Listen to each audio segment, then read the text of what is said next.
An off day at training camp for the Bills. They get back at it just 2 more times at St. John Fisher University, tomorrow and Friday. Then on Saturday, it's the return of the blue and red practice and scrimmage at Highmark Stadium. Yesterday, we heard from special teams coordinator Jeff Rogers, and Monday was Joe Brady. You'll be able to find that on demand at WGR550.com. Coverage of training camp on WGR presented by Fecal Car and Joyce, your border attorneys, by Outlet Liquor. When you need to stock up, it's the place to buy a case. What's your outlet? And by the Barnes Firm. Car crash? You've got to call the Barnes Firm. 1-800-8-million. Looking around the NFL, the Ravens, they signed Zay Flowers to a 4-year contract extension worth up to $140 million. ESPN's Adam Schefter reports that free agent tight end Zach Ertz, who's been dealing with an ACL injury, is cleared for all football activities. The Athletic's Dan Dugan reports the Giants' offense has looked disjointed early in training camp. The Cardinals, they announced quarterback Carson Beck. He will start Thursday's Hall of Fame game. And ESPN's Jeremy Fowler believes Baker Mayfield and the Buccaneers are on a collision course for the franchise tag. Make sure to catch Shope and Bulldog today in the 4 o'clock hour for Beef on Weck Wednesday. Brought to you by Connor's Restaurant, 3465 Seneca Street. It's your chance to win a $50 gift card to Connor's, where every Wednesday, score 4 Connor's Beef on Weck meals for just $55 or 1 for $15, because Connor's is better. That's your Paddock Chevrolet Sports Update. Paddock Chevrolet with you for the extra mile since 1935. I'm Joe Cali for Western New York's Voice of the Fan, WGR.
All right, ready to flip the script on that one? So we're out of dog food.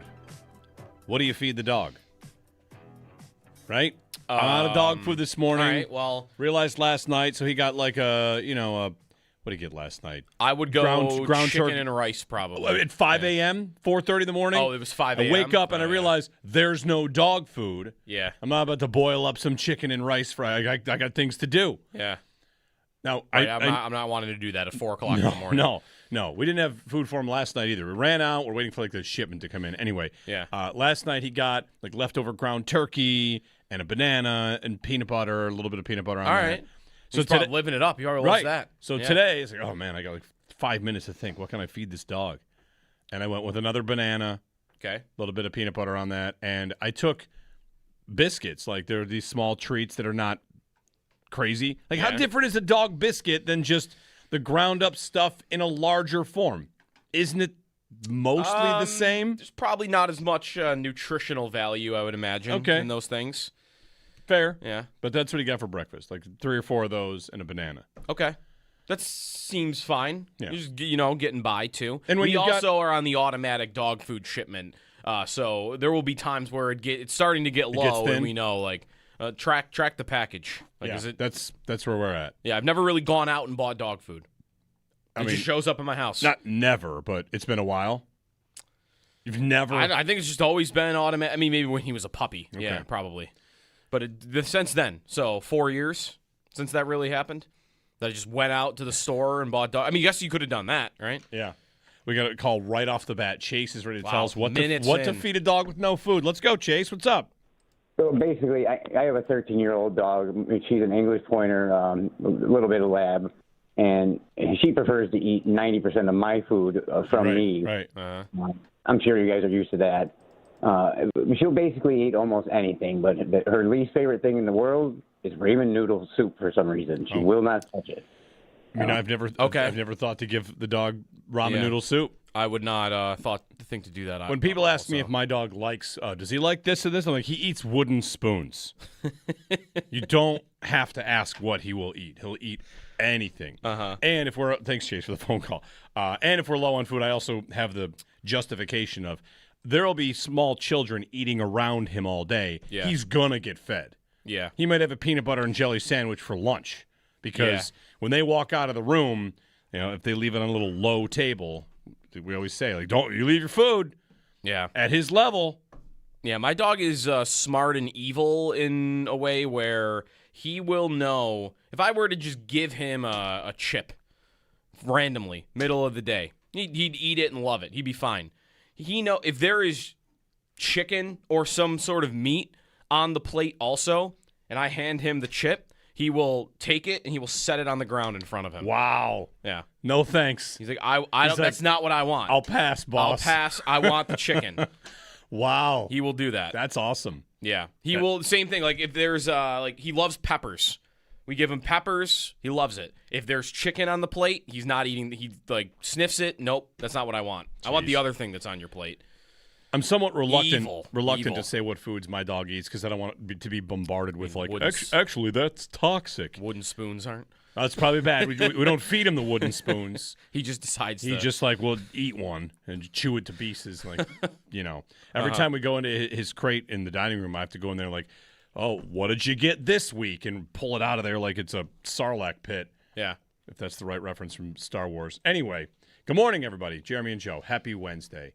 Bills are off today. We're 3 days away from the start of the era of Highmark Stadium. Yeah, the new Highmark Stadium. We have so many cool things to get to today. There's a lot of fun football topics. Yeah. Hard Knocks returned.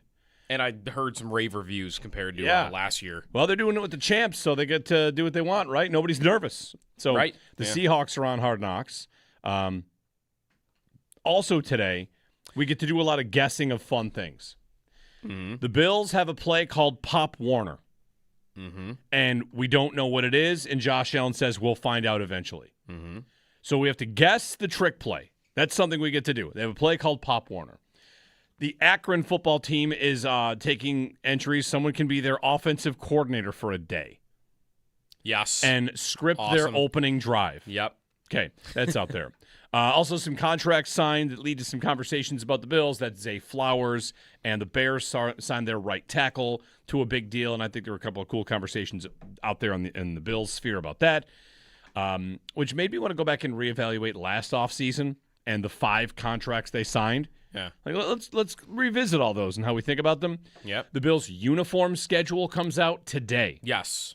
Pete Don't know when, but probably, I would imagine later in our show at the minimum. So we will know when they're going to wear the Nickel City alts. Yep. When they're going to wear, if they're going to wear a throwback, if there's going to be a color rush. Yep. I learned from Pete Gwelly when he was on with It's Always Game Day in Buffalo with Sal and Matt. You can have 6 jerseys and you can wear 5 of them.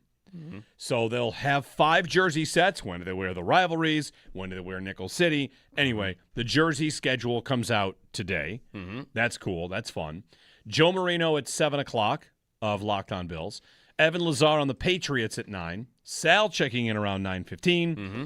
And Belknap Heating's Hot or Cold. Love it. Lots going on. And we'll see if we can fit in a minute on J.J. McCarthy missing his receiver over the head 3 times in a row. Uncovered.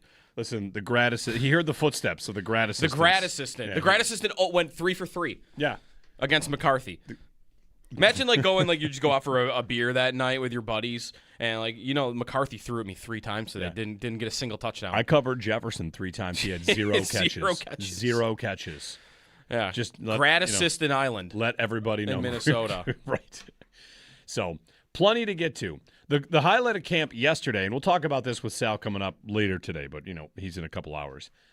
DJ Moore with a bomb touchdown against triple coverage as Josh Allen let it loose.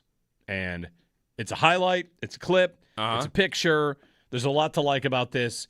And, Moore is without a doubt, I should say, maybe I shouldn't say without a doubt. Maybe there are other cases to make. The most exciting thing about camp, he's the thing people want to go see. Every year you go to camp, there's someone you want to see. Sometimes it's the flashy new rookie. Sometimes it's the young quarterback. Sometimes it's the defensive end, the safety.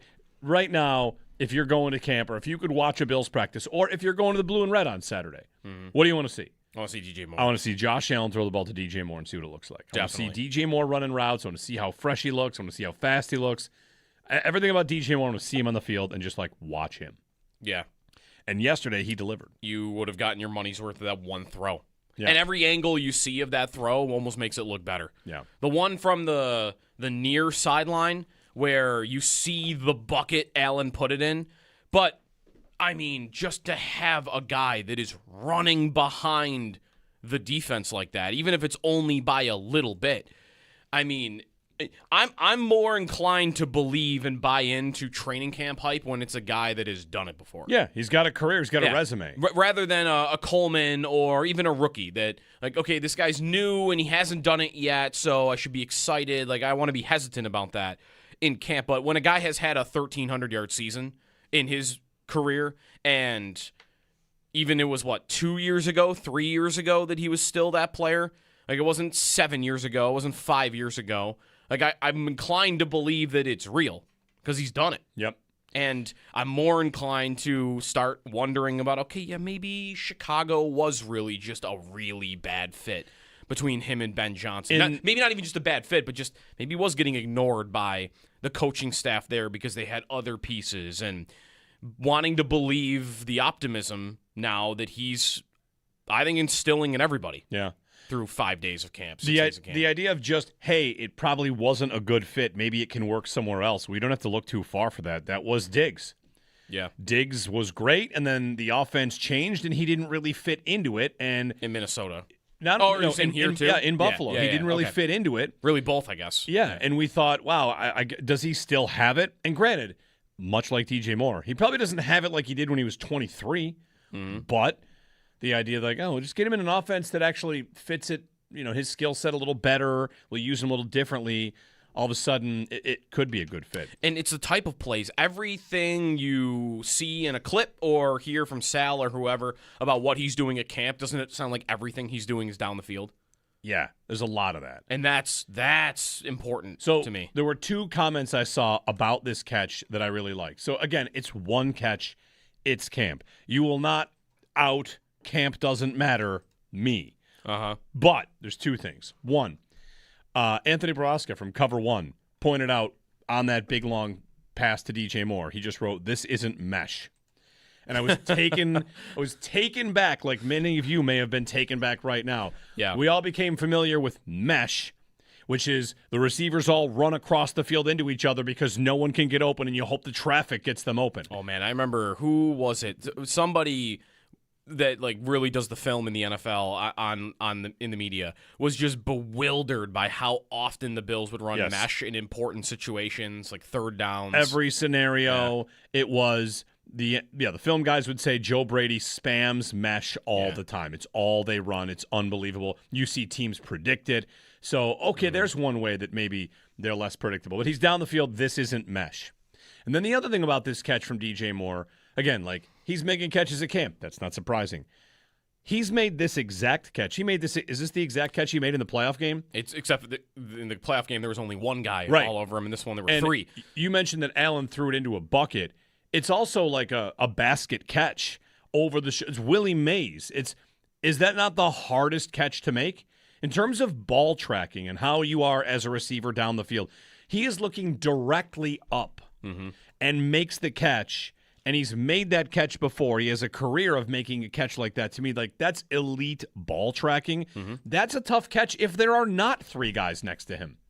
So to make it in traffic, and by the way, is it not lost on anyone that Maxwell Hairston is right there trying to wrench the ball out, and DJ Moore did not let the ball get wrenched out of his arms? He kind of gets his hands on it, trying to rip it away. Yeah, and he can't. Tries to Jaquan McMillan the ball, and it's not happening. So yesterday we put up a Twitter poll about DJ Moore and what you're expecting from him.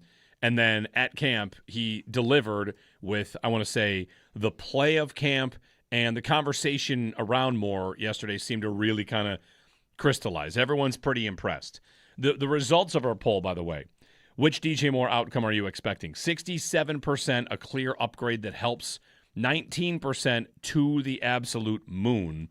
So it means it's 88%, 86% of Bills fans are expecting this to be a noticeable difference. And like 5 practices in, 4 practices. No, it's 5. 5 practices in, it sure seems to be trending that way. Yeah. So that's exciting. And you got Khalil Shakir raving about him. You know, he's the rare receiver. Maybe not rare receiver. I shouldn't say rare. He's a receiver that comes with very little baggage. You know, you're not dealing with stuff. Yep. I'm one to say that it's often worth dealing with the stuff, but for him, you don't have to deal with the stuff. You got him signed.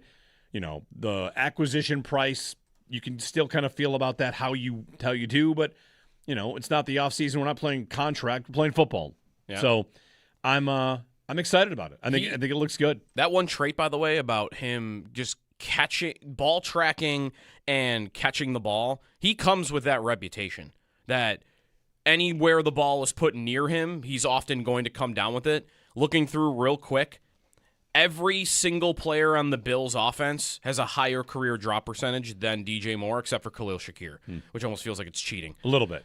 Right, Shakir's very sure-handed, but he's also catching 3-yard passes. Coleman, all 3 tight ends, both the running backs, all the other receivers, everybody has a higher drop percentage in their career than DJ Moore. Well, the guy that would stick out to me there is Kincaid. Like, Kincaid's got incredible hands. Yeah, he's 1% higher. And Moore has a lower drop rate than Kincaid. Right.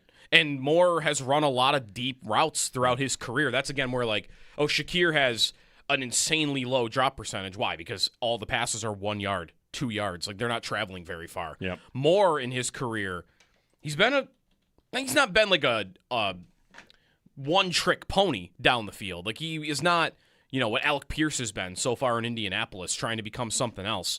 But, you look at his career and how he was used, how Joe Brady used him, how anybody has really used him until last year. He's always kind of been a guy who runs down the field. His average depth of target has been over 10 every year of his career, but 2. So those are didn't Gabe Davis, we always make excuses for that with him, like, his drop percentage is high and his catch percentage is low. Yeah, why? Because there are all the harder routes that are happening down the field. Well, DJ Moore runs a lot of those routes too. That's a lot of the ones we're seeing him run in camp, that we're seeing clips make it out about, and that the guys in the media are talking about. And those are the tougher plays to get in. And you've got 2 plays in the last 2 years where Allen's hurling the ball deep and a guy can't come down with it. And this guy is pretty good at coming down with it. Yeah. Lots to like. Right now, I'm watching that clip yesterday. Again, I don't want to jump too far on it. It's training camp clips. I'm like, all right, that pass in a playoff game. Or any pass. It's 3rd down and I'm in the AFC Championship game. Where do I want the ball going? I'd love to just continue this momentum with him to where, by playoff time, that answers him 10 times out of 10. Yeah, they're at least trying to work a play to get to him. You say that pass in the playoff game. I say that pass in the opener. I don't know if you're going to get Houston over the top. It's as good a defense as you'll play all year. Yeah. But, if you can hit a team like that, the Bills were so incapable of hitting teams like that. Think of last year, they almost won games because they had to run, and they ran successfully, hook and ladders that got them in position to win games. Right.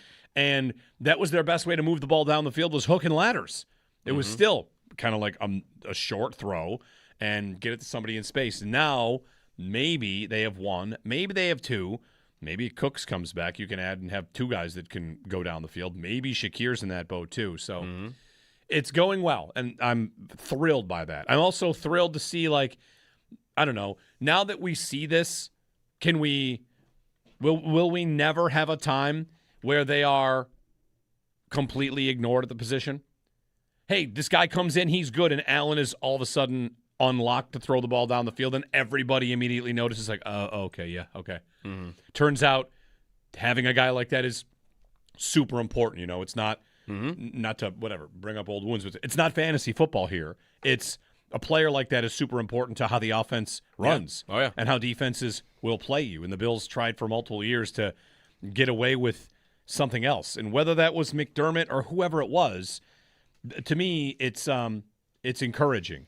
And if Moore is not enough, let's say Moore does well, and their offense is ground to a halt because there are not other threats that are hard, that are big enough, like that happens to teams too. There are teams that have 1 great receiver, and if you don't have a second one, they can, take that guy out of the game, and then what? That was the Bills when Gabe Davis was their number 2. So, whatever. It's good. It's good. The catch is good. It's not the only catch. Lots of positive reports, and I'm excited to get to the stadium, walk around, see where the food is, see the giant smoker. My buddy sent me a picture of the smoker the stadium ordered, and see DJ Moore. The smoker that's that's in the stadium that they will use. Yeah. You want? I didn't know there was a smoker. You want the inside info on the smoker? I mean, that sounds fantastic. All right. So to get like smoked meat and such, my buddy Bills fan Sean lives down in Miami, has a barbecue company. Yeah. He said the Bills ordered the best smoker on the market for the new stadium. Wow. And it's this M&M barbecue company, and it looks like it looks like a smoker the size of a tractor trailer. Okay. Maybe I'll look into this more, but it is giant. So yeah. Can I get any smoked meats on Saturday? Is it too early? I Do think they want to test it out? I think I'll be the guinea pig. it's a great question. Yeah. I think they're smoking some meat. I mean, the food items are probably available on Saturday, I would They're think. probably available tomorrow. We got invited to go down and taste some food tomorrow. We did. We have to Yeah. RSVP by today. Should probably do that I'm during not the break. You're not going? I'm not going. I want to. It'll be free food.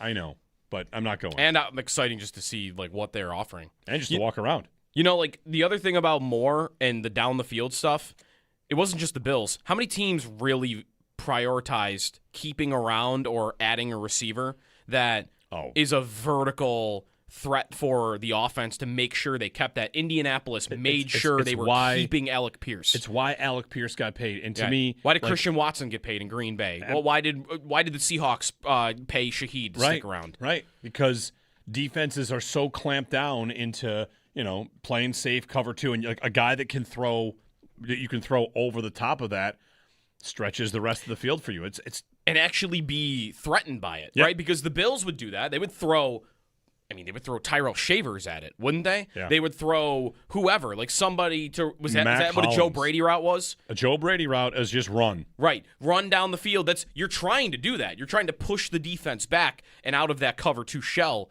But right when it's Mac Hollins or when it's Tyrell Shavers, a defense isn't going to take that seriously.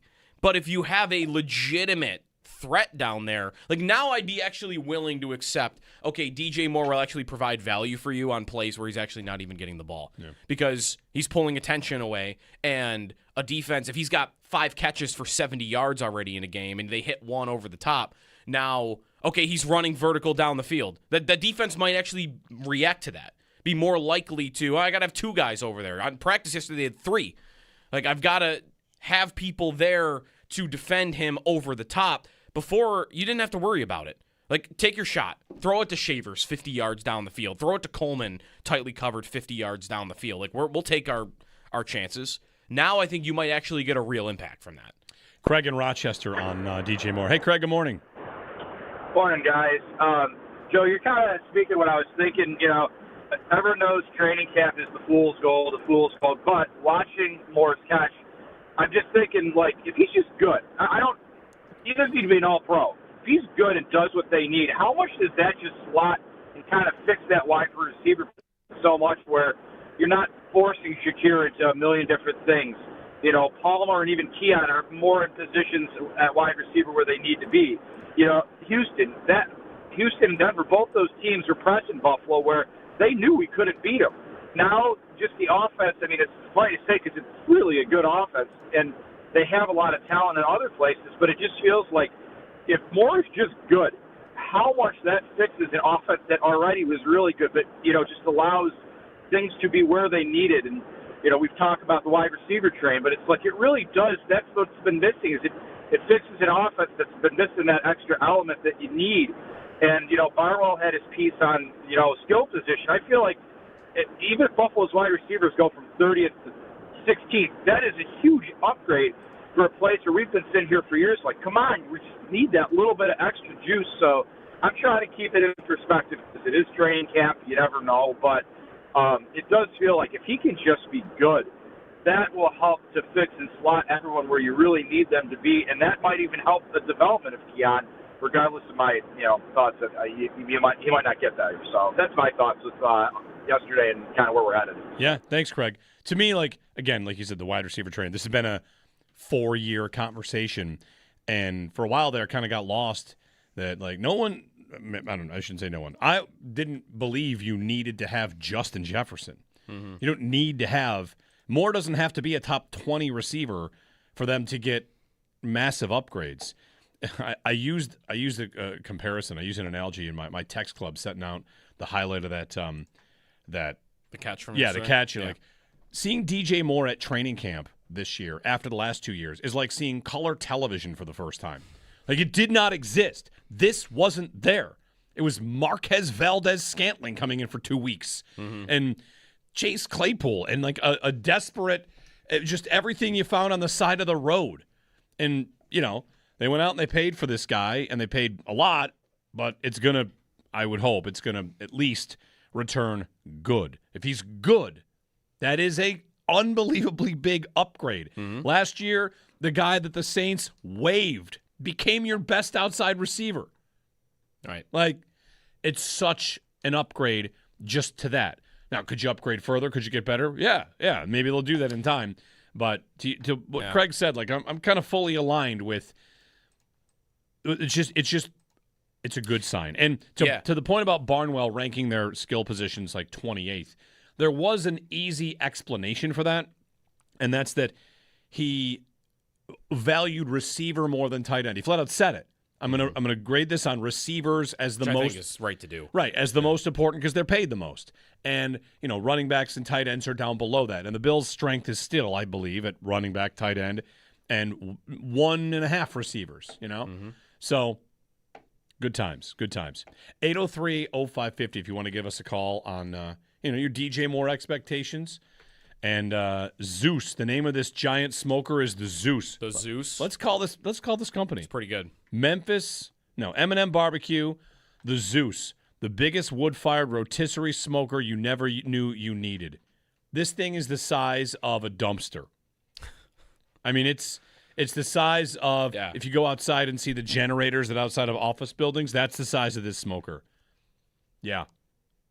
Yeah, I'm fully looking at it right insulated firebox locks in heat for 8 hours of steady temperature. Contact us for a quote. How much you just tell me how much it costs?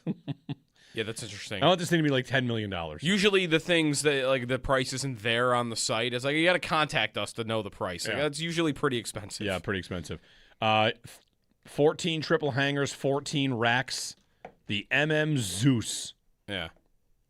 Love it.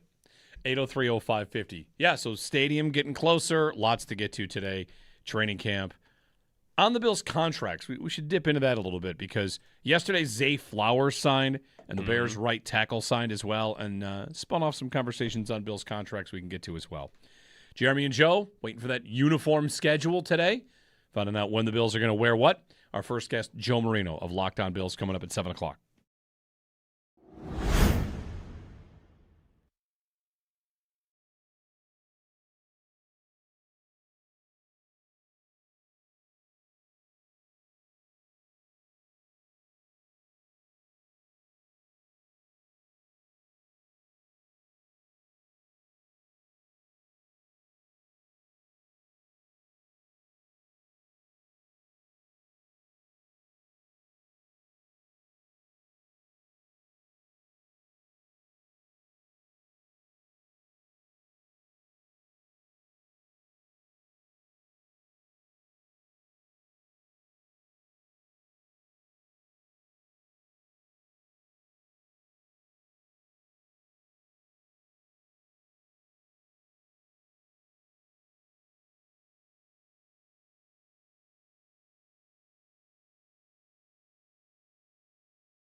An off day at training camp for the Bills. They get back at it just 2 more times at St. John Fisher University tomorrow and Friday. Then on Saturday, it's the return of the blue and red practice and scrimmage at Highmark Stadium. Yesterday, we heard from special teams coordinator Jeff Rogers, and on Monday, it was Joe Brady. You'll be able to find all of the coach and player comments on demand at WGR550.com. Coverage of training camp on WGR presented by Fecal Car and Joyce, your border attorneys, by Outlet Liquor. When you need to stock up, it's the place to buy a case. What's your outlet? And by the Barnes Firm. Car crash? You've got to call the Barnes Firm. 1-800-8-million. Looking around the NFL, the Ravens, they signed Zay Flowers to a 4-year contract extension worth up to $140 million. ESPN's Adam Schefter reports that free agent tight end Zach Ertz, who's been dealing with an ACL injury, is cleared for all football activities. The Cardinals, they announced quarterback Carson Beck will start in the Hall of Fame game. The Athletic's Dan Dugan reports the Giants' offense has looked disjointed early in training camp, and ESPN's Jeremy Fowler believes Baker Mayfield and the Buccaneers are on a collision course for the franchise tag. Those are your Paddock Chevrolet sports headlines. Paddock Chevrolet with you for the extra mile since 1935. I'm Joe Cali for Western New York's Voice of the Fan, WGR.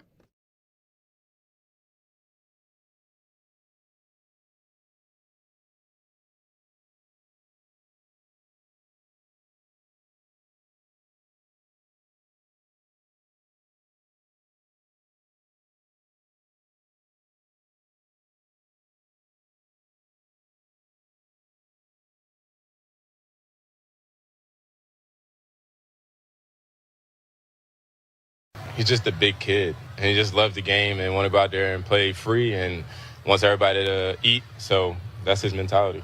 If Josh is having fun, the whole team is having fun and thriving. It's just like we've been together for 9 years, like we was on separate teams, but now it just feels like we've been together for 9 years, and it's just like perfect fit. That is DJ Moore. Careful with the everybody eats there. Well, It was a little choppy there, but, you know. he wants everybody to eat. Everybody to eat. Yeah, right. Yeah. It's fine. Everybody eats is fine once you've got good enough players worth feeding. Yeah. I mean, the Eagles were saying everybody eats, too. And so were the Chiefs. The Chiefs, everybody, they had a different way of saying it, though, didn't they? Everybody's got to eat. Everybody gonna eat. Everybody That's gonna what it eat. was. Yeah, That's what They it just was. changed like one word. Yeah. Yeah. 803-0550, our phone number. Good morning, Jeremy and Joe. Speaking of that, our buddy Tyler Dunn at GoLongTD.com has a long piece up about DJ Moore, who's getting a lot of love these last couple days. We talked a lot about him yesterday, and he has the highlight of camp yesterday on that big, long touchdown. Got it on video. Maybe you've seen the video or the pictures. Anyway, Bills wide receiver coach Drew Terrell on DJ Moore says, quote, "You need guys that are bleep." Let's go with jerks. And ultra confident and almost like delusional. Guys that think they're open all the time and they want the ball all the time, regardless of the coverage. They think they're open. Those are the type of receivers you should have playing receiver. Mm-hmm. I'm going to need a minute. I like that. It's so beautiful. It's amazing. It's beautiful. But that said, Moore is a little unique here because he does say something that receivers, I don't know how often they do this. The title of Tyler's piece in his big long interview with DJ Moore, I'm still a top receiver in this league, right? And then he goes on to say, Moore does, that, let me find the full quote here. I'll stack myself up there with the top guys. That's my mentality. Mm-hmm. I'm still a top receiver in this league. I'm not going to put a number on it, but I'm up there. How about not put a number on it? Most guys would just say, I'm the best. And we would I'm number one. We would see the debate shows being like, C.D. Lamb says he's the best receiver in football, or Zay Flowers says he's the best receiver. He's like, I'm near the top. I'm not saying I'm not going to put a number on it. Humility. It would have been better if he did put a number on it, though, because then we could really figure out. If it wasn't number one, I think I'm the 7th best receiver in football. You know? That'd be then it's okay, he's really serious about it. If you just say number one, I'm everybody thinks they're number one. Yeah, I'm not going to put a number on it. 12. If he's the 12th best receiver in football, then the offense is going to be amazing. Well, let's see. He's not going to be better than Chase, Puka, JSN, St. Brown, Well, there's Lamb, there's Jefferson. statistically, and then there's how good the guy. Yeah, right. Like, I mean, Could he have a better statistical season than Justin Jefferson? Sure. That's possible. But is anyone going to think he's better than Justin Jefferson by the end of the season? Probably not. No. What about Drake London? A.J. Brown, Nico Collins. Is he in that category? Could he be in the A.J. Brown, Chris tier? Olave, Devontae Smith, like in there? Yeah. That's a lot. Garrett Wilson, Tet McMillan. Zay Flowers just signed in that same Zay Flowers. neighborhood of contract. Yeah, like that's about the top 15 to 20. Yeah. Like be a top 15 to 20 receiver in the league. No, you're not in the discussion to be the best receiver in the league. You're not in an all-pro discussion, but you're a legitimate number one receiver. Yep. All of those guys, even like the Smiths and Olaves and Flowers and Garrett Wilsons, those guys, none of those guys are in the conversation as the best receiver in football, but they're all number one receivers. If you go on contract, like how much he was signed to by percentage of cap, we could go total value. We could go percentage of cap. He's the 14th most committed to receiver in football. Like 14th highest percentage of cap. He comes in between Waddle and T. Higgins. Mm-hmm. So, yeah, be as good as those guys. mm-hmm.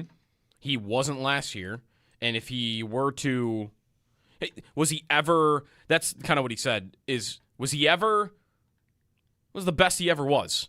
I mean, he did have a 1,300-yard season his first year in Chicago. He did have 3 straight 1,100-yard seasons when he was in Carolina. He was kind of, I guess, what I'm talking about. He was never in the discussion as this is the best receiver in football. No, he's probably never near that. But he was a legitimate number one receiver when he was in Carolina. Yeah. When Joe Brady was the He coordinator. never cracked the NFL's top 100, but never made a Pro Bowl, never got an All-Pro vote. But it's been good. He's been Yeah. in terms of style of receiver that he is. We're hearing comparisons to Diggs because he's the best receiver that the Bills have had since Diggs. Doesn't he, to you, play a little more like Molds? To me, Molds. I only say that because he plays. This is one of those he plays bigger than he is. When I watch DJ Moore, I see a guy that plays rugged, Molds just felt like he was a bully, an animal. Yeah, a beast. But wasn't Molds a beast? Wasn't he big? Yeah, but big and muscular and like a specimen is how I think of Molds in my head. I mean, I'm 7 when he's playing for the Bills, right. but And Moore doesn't have that size. He's like 6 foot, but still, I've always thought of him. If I guess to your point though, Molds was only 6'2", 210. In my mind, he was like 6'4", 230. Right. He was just huge. Yeah, so Moore's not that much smaller. A couple inches. I just think Diggs is route technician, and Right. I don't think that's Moore. Moore is, whatever. He's just been good. He's been good at a lot of stuff. So, first round pick, 24th overall, the Panthers, and now Buffalo Bill. 803-0550 and 1-888-550-2550. Zay Flowers got paid. Yeah, saw a lot of reaction to that. What was the reaction? That he makes as much as Justin Jefferson now? That's not right. Will the NFL... This is my old man yelling at cloud. I actually do have an old man yelling at cloud segment for you guys later. Will the NFL and the people that cover the NFL ever decide to, in good faith, accept the passage of time? Or no? Does he make more than Justin Jefferson? Yes. He was signed for less than Justin Jefferson, though, based on the cap. Mm-hmm. Does anybody care? Or do we just say, can you believe Derek Carr makes more than Josh Allen? Yeah, right. That's how this works. And in 2 years, Allen will get a deal to go above Carr. The passage of time. To that point, I saw a really fascinating point about the Bijan contract. So Right. Bijan Robinson, he just reset the market, right? Oh, wow. Yeah. Running backs, what do you go, $5 million higher than anybody else? $5 million. Barkley was at 20 and he just got 25. Yeah. So Bijan Robinson reset the market at running back. Yeah, that's true.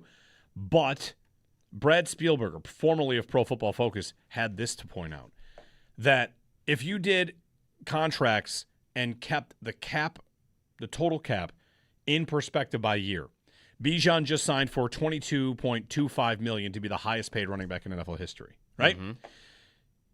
Adrian Peterson's extension in 2011 if it were today's NFL, would be $35 million. And Chris Johnson's would be 33. So the money goes up, but the share of the team's cap has plummeted for running backs. So everybody is getting paid.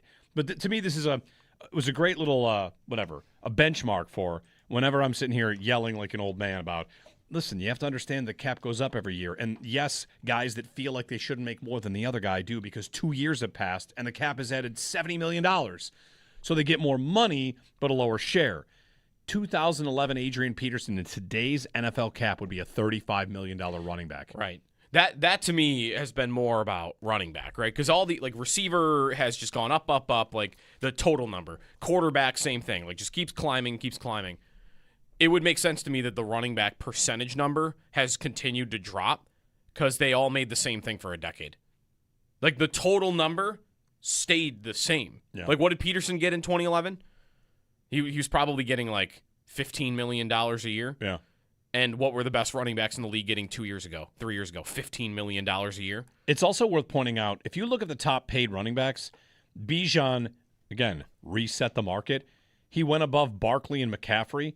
I'm kind of surprised he didn't go higher because the last couple running back contracts that have gotten signed have been guys on their third deals, veterans, right? The veteran running backs have been getting paid again and again. That's Barkley, that's McCaffrey, that's Derrick Henry. And here's Bijan on his first extension. Yeah. Young, prime of his career. Gibbs is the same. Like, I can't believe these guys didn't get to 27. Yeah, like what's amazing, I'm looking at the leading running back by salary in the NFL each season. Peterson signed for $14 million in 2011. 8 years later, the highest paid running back in football was Ezekiel Elliott at $15 million. Right. 0.8 million more in 8 years. McCaffrey in 2024 was the highest paid running back at $19 million. It had gone up $5 million in 13 years. Yeah. Like that was the league deciding, running backs aren't worth as much. Right. And are they now changing their minds because the sport has gone back to running the ball more? Yeah, you work at a company and you get paid and you get told, like, oh, congratulations, you're the highest paid ever at this position. Granted, we used to pay this position twice as much of share of the profits. But again, like now in 2 years, it's going back up. And I'm imagining that is reaction to the too high safety shell and passing numbers being down. I saw a stat yesterday that in 2017, there were 22 quarterbacks in the league that averaged 250 yards per game, and last year there were 6. Like, passing numbers have gone way down, and rushing numbers have gone up, and I don't think it's a coincidence that teams are starting to decide, maybe we should pay our running back. Part of that reason that those numbers have gone down is because drives have gone down. And again, like, but haven't drives gone down because they're running more and clocks are chewing? Because defenses are focusing on making you get 12-play drives. You say, like, the market's on its way back up, and I might even push back against that. Like, the highest paid running back in the NFL by percentage of cap is still McCaffrey. All right. Bijan came in under McCaffrey on that. 2 years passed, and he got less than McCaffrey got 2 years ago. So I guess what I'm getting to then is the it's going up from it was going down to now maybe it's flatter. Steadying. Right? Like, because all the other positions at least are steadying. The Jefferson example, like the total number goes up, the percentage stays the same. Running back, the percentage was going down. Like every year that passed, it was going down, and now maybe it's going up to where it's leveling out a little bit. Yep. And Gibbs, that might only happen even more. I saw a report yesterday that he could be getting like $26 million, like just above what Bijan got. He should probably go over Bijan. I think he should. It's close. Just because he's signing after, or because he's better? I want to say like success matters. Team. The team success? Yeah, a little bit. 803-0550, Jeremy and Joe. When we get back, who wants to call plays for the Akron Zips? Because you can do it. Like, really, you can do it.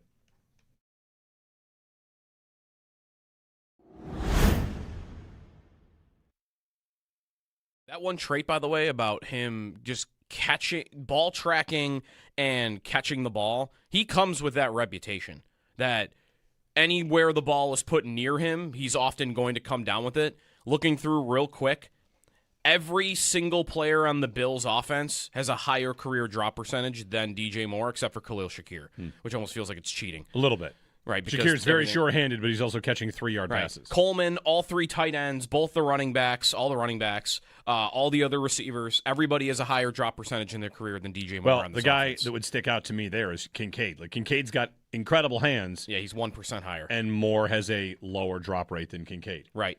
And Moore has run a lot of deep routes throughout his career. That's, again, where, like, Shakir has an insanely low drop percentage. Why? Because all the passes are 1 yard, 2 yards. Like, they're not traveling very far. Yep. Moore, in his career, he's not been like a one-trick pony down the field. Like, he is not, what Alec Pierce has been so far in Indianapolis, trying to become something else. But you look at his career and how he was used, how Joe Brady used him, how anybody has really used him until last year. He's always kind of been a guy who runs down the field. His average depth of target has been over 10 every year of his career, but 2. So those are. Didn't Gabe Davis? We always make excuses for that with him. Like, his drop percentage is high and Because his it's down the catch field. percentage is low.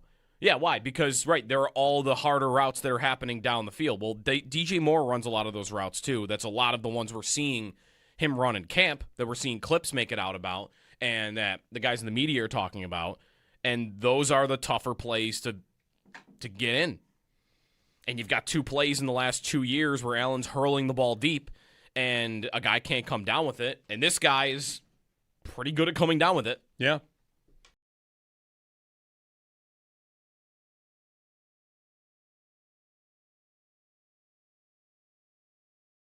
DJ Moore with a bomb touchdown against triple coverage as Josh Allen let it loose. And it's a highlight, it's a clip, it's a picture. There's a lot to like about this. And, Moore is without a doubt, I should say, maybe I shouldn't say without a doubt, maybe there are other cases to make. The most exciting thing about camp, he's the thing people want to go see. Every year you go to camp, there's someone you want to see. Sometimes it's the flashy new rookie. Sometimes it's the young quarterback. Sometimes it's the defensive end, the safety. Right now, if you're going to camp or if you could watch a Bills practice or if you're going to the blue and red on Saturday, what do you want to see? I want to see DJ Moore. I want to see Josh Allen throw the ball to DJ Moore and see what it looks like. I want to see Definitely. DJ Moore running routes. I want to see how fresh he looks. I want to see how fast he looks. Everything about DJ Moore, I want to see him on the field and just, watch him. Yeah. And yesterday, he delivered. You would have gotten your money's worth of that one throw. Yeah. And every angle you see of that throw almost makes it look better. Yeah. The one from the near sideline where you see the bucket Allen put it in. But, just to have a guy that is running behind the defense like that, even if it's only by a little bit, I'm more inclined to believe and buy into training camp hype when it's a guy that has done it before. Yeah, he's got a career. He's got a resume. Rather than a Coleman or even a rookie that, okay, this guy's new and he hasn't done it yet, so I should be excited. I want to be hesitant about that in camp. But when a guy has had a 1,300-yard season in his career, and even it was, 2 years ago, 3 years ago that he was still that player? It wasn't 7 years ago. It wasn't 5 years ago. I'm inclined to believe that it's real because he's done it. Yep. And I'm more inclined to start wondering about, maybe Chicago was really just a really bad fit between him and Ben Johnson. Maybe not even just a bad fit, but just maybe was getting ignored by the coaching staff there because they had other pieces, and wanting to believe the optimism now that he's, I think, instilling in everybody.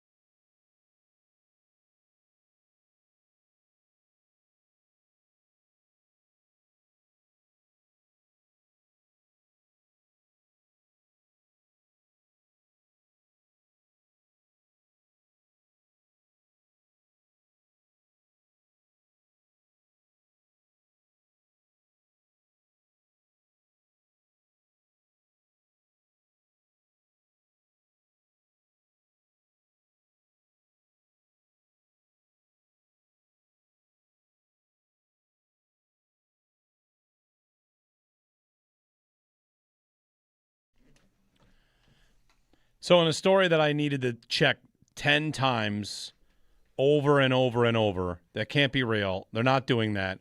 They're not the Savannah Bananas. Respect.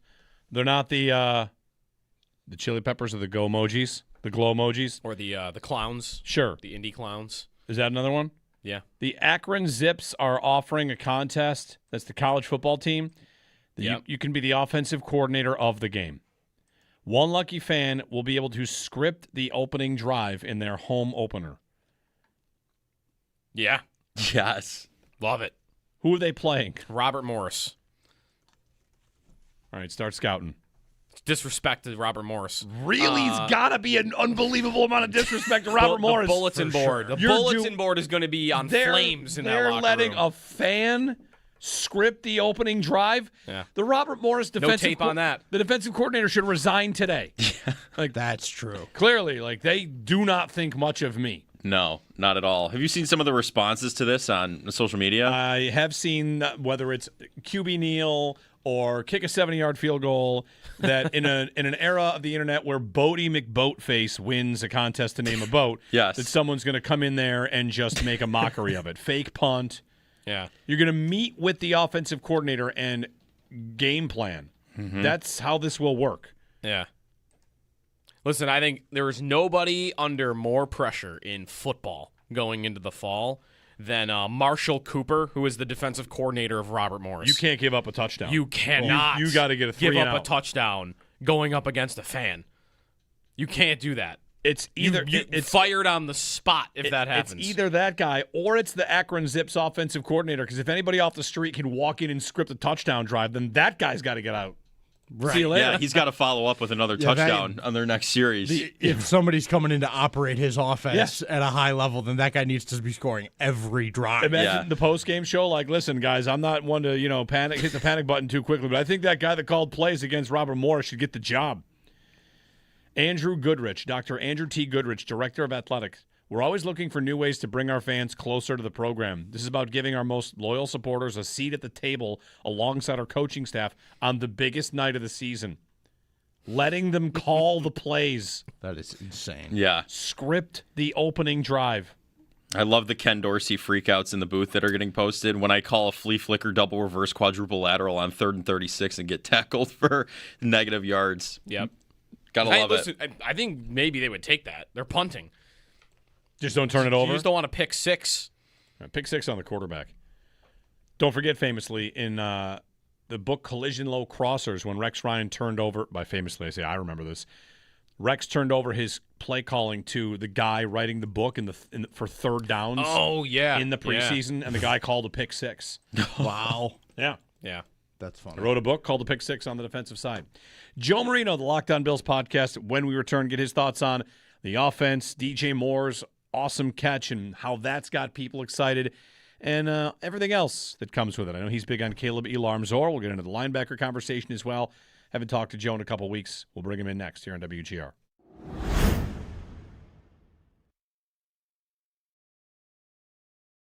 That one trait, by the way, about him just ball tracking and catching the ball, he comes with that reputation that anywhere the ball is put near him, he's often going to come down with it. Looking through real quick, every single player on the Bills' offense has a higher career drop percentage than DJ Moore, except for Khalil Shakir, which almost feels like it's cheating. A little bit.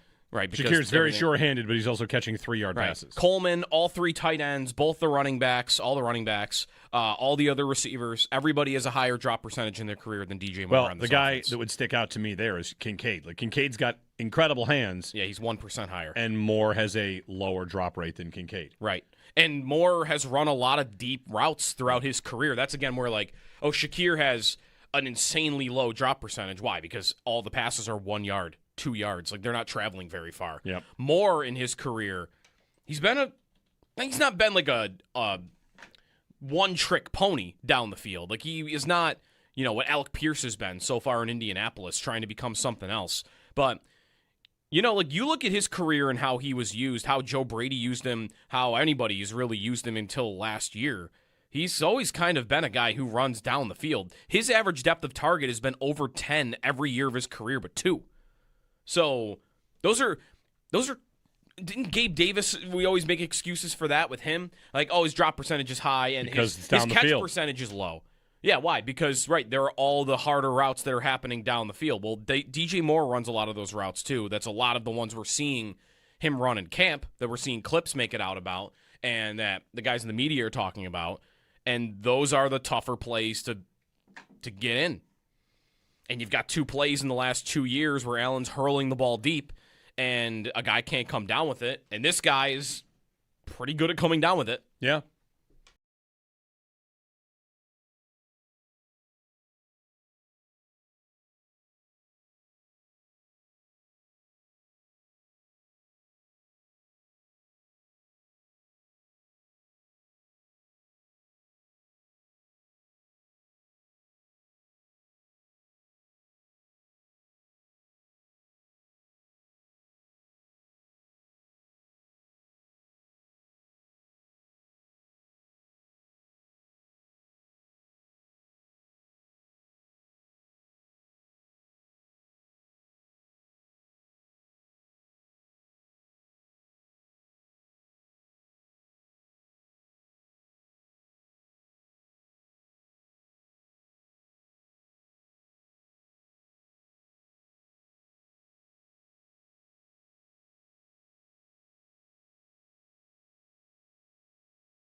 An off day at training camp for the Bills. They get back at it just 2 more times at St. John Fisher University, tomorrow and Friday. And then on Saturday, it's the return of the blue and red practice and scrimmage at Highmark Stadium. Yesterday, we heard from special teams coordinator Jeff Rogers. And Monday, Joe Brady. You'll be able to find all of the coach and player comments on demand at WGR550.com. Coverage of training camp on WGR, presented by Fiegel Car and Joyce, your border attorneys, by Outlet Liquor. When you need to stock up, it's the place to buy a case. What's your outlet? And by the Barnes Firm. Car crash? You've got to call the Barnes Firm. 1-800-8-million. Around the NFL, the Ravens, they signed Zay Flowers to a 4-year contract extension worth up to $140 million. ESPN's Adam Schefter reports free agent tight end Zach Ertz, dealing with the ACL injury, is cleared for all football activities. The Cardinals, they announced quarterback Carson Beck will start in the Hall of Fame game. The Athletics' Dan Dugan reports the Giants' offense has looked disjointed early in training camp, and ESPN's Jeremy Fowler believes Baker Mayfield and the Buccaneers are on a collision course for the franchise tag.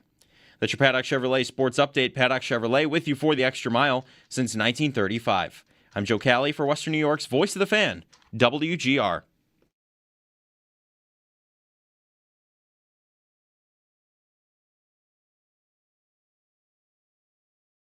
I just like going out there and being able to hear the pads thud, and every now and then a fight happens. It's great. It kind of builds the resiliency and the grittiness of the team, and I think that we need that. I was in on that last one when Dalton got hit. Nice little scuffle standing up, and then we went to the ground. It was a great time. Shout out to the rookie linebacker, Caleb.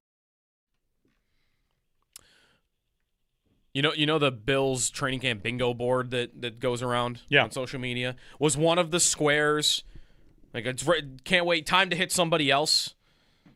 Always. Had to be. Who was I think that right we there? reached that point. They're already Alec fighting. Anderson. Alec On the Anderson. fights. Alec Anderson's always ready to hit anybody, though. Joe labeled him the AA battery while you were away. I hate it as a nickname. Plug and play? Okay, you've helped it a little bit there. Yeah, Joe Marino, I Lockdown just think Bills. there's more you could do with it. The but AA battery, plug and play, Alec Anderson. He can play all I across like line. Angry Andy was better, I thought, but Very good. Hey, Joe, good morning. How are you? Good morning, guys. Doing well. Hope you are. We're doing good. You're in town. You've been at camp. You've had a chance to get your eyes on this football team at St. John Fisher. Always a pleasure to have you on. Alec Anderson fights, all that, hitting different pads. It's they've only got 7 practices, Joe. They're not supposed to get that mad at each other yet. Hey, it's still that first day of full contact, right? I mean, they had the pads on for just half the practice on Monday and took them off for the team session, and then kept them on the whole time on Tuesday. And it was that typical first day of pads. A lot of enthusiasm from the players, and so they got a pretty chippy group. A lot of competitive guys, and that's going to show up with some scuffles. it was the rookies too, right? Like Yeah. Caleb Elamzor and TJ Parker. He were in the middle of hit it. Kincaid, to which I might say, maybe come on, man. Not the guy to hit. Not him. Joe, had you ever heard of or seen a team doing what Brady did on the first day where they go pads halfway?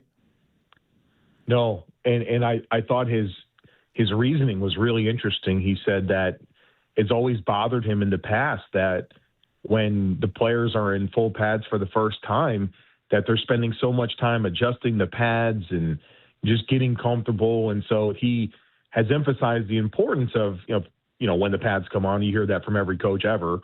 And he said, whenever it's full in team, we don't want any excuses. Like, this is a huge opportunity. Get your pads set and don't be messing with them on the first full day of pads. And that's what happened. So really unique messaging. I've never heard that, but Joe Brady definitely perturbed in the past on those first days when guys are, worried about how their pads are fitting and not being as focused on practice, I suppose. And then yesterday, full pads, full day, and also perhaps the biggest highlight of camp, a Josh Allen touchdown or a deep ball, like a 50-yard ball to DJ Moore in triple coverage.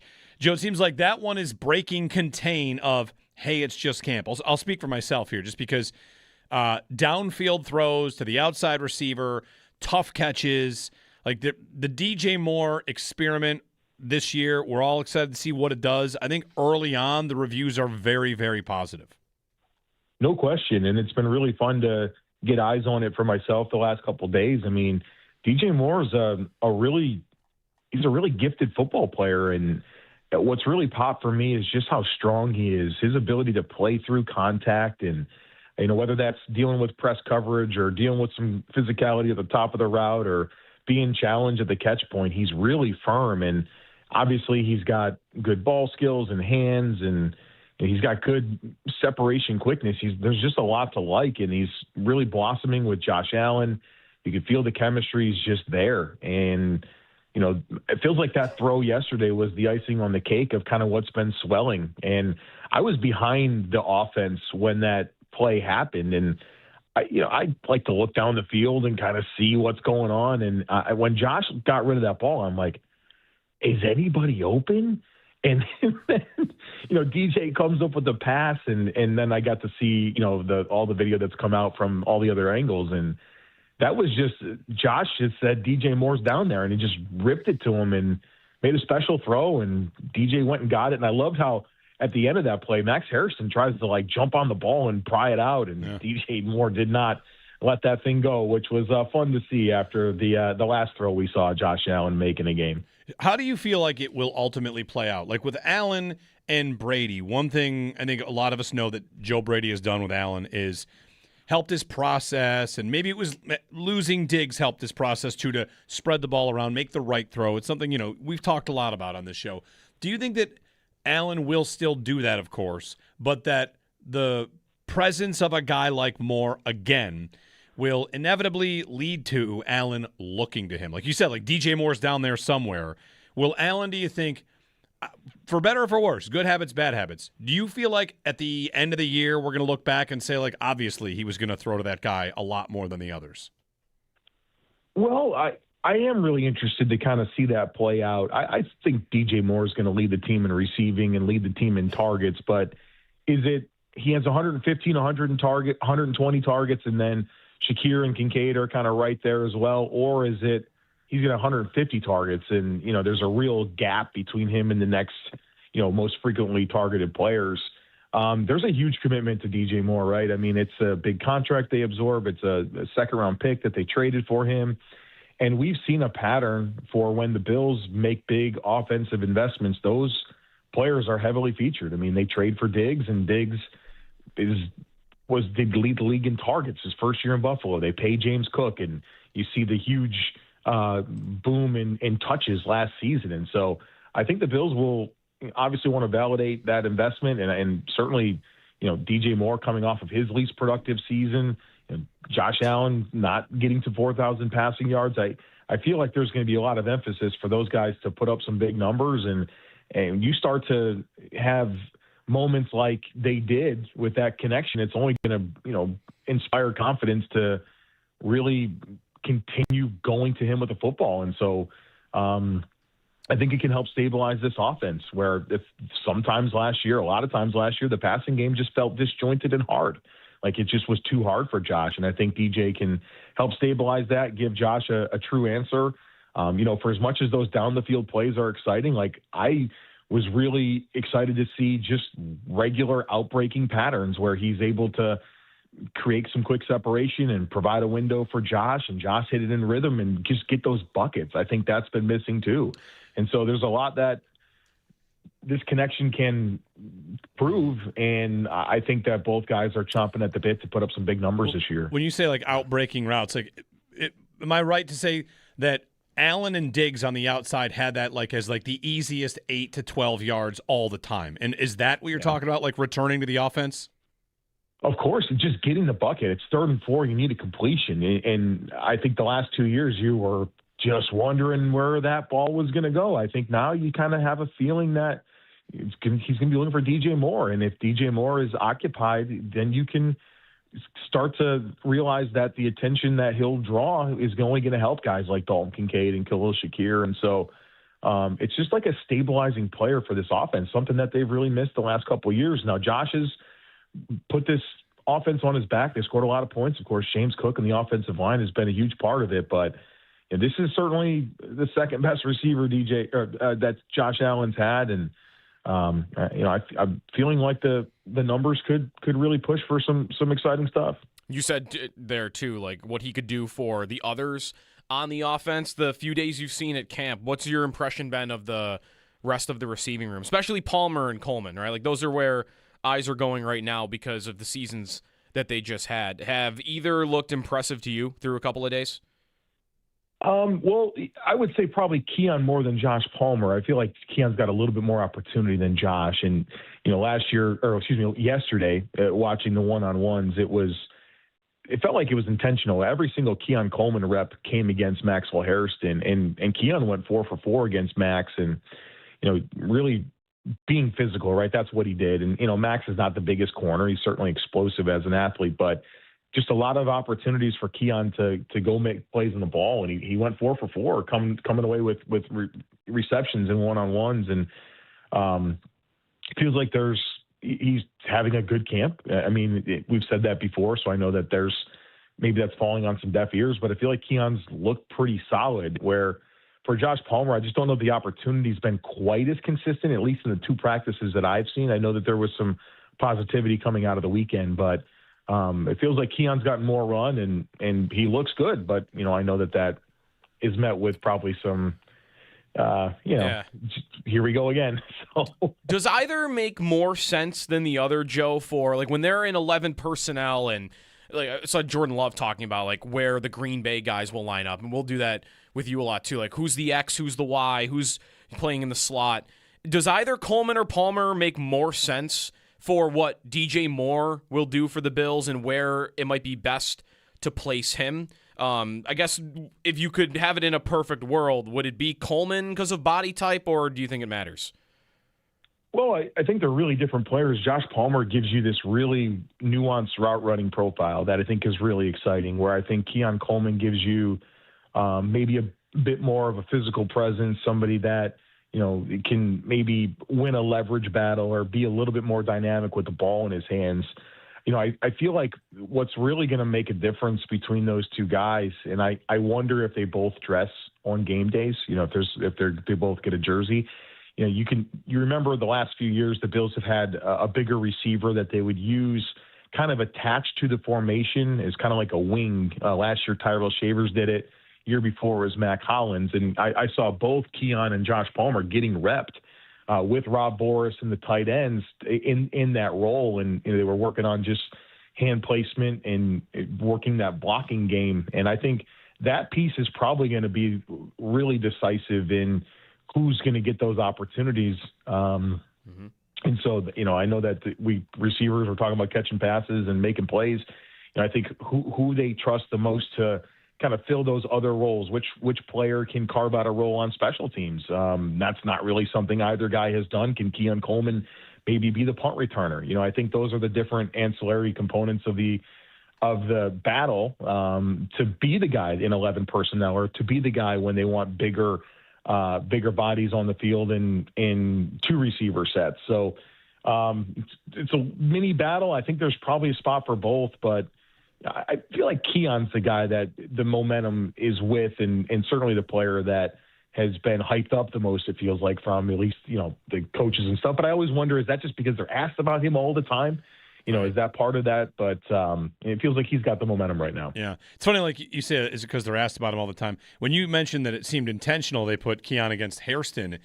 I mean, I feel like, I'm not trying to be cynical, we have to wonder if they are trying to prop him up because they spent the offseason kind of propping him up, right? So sometimes in camp you'll see a matchup and you'll think like, well, that matchup would never actually happen in a game. Is a team throwing a smaller corner on Keon Coleman? Maybe not. But, give him credit for what he's done at this point.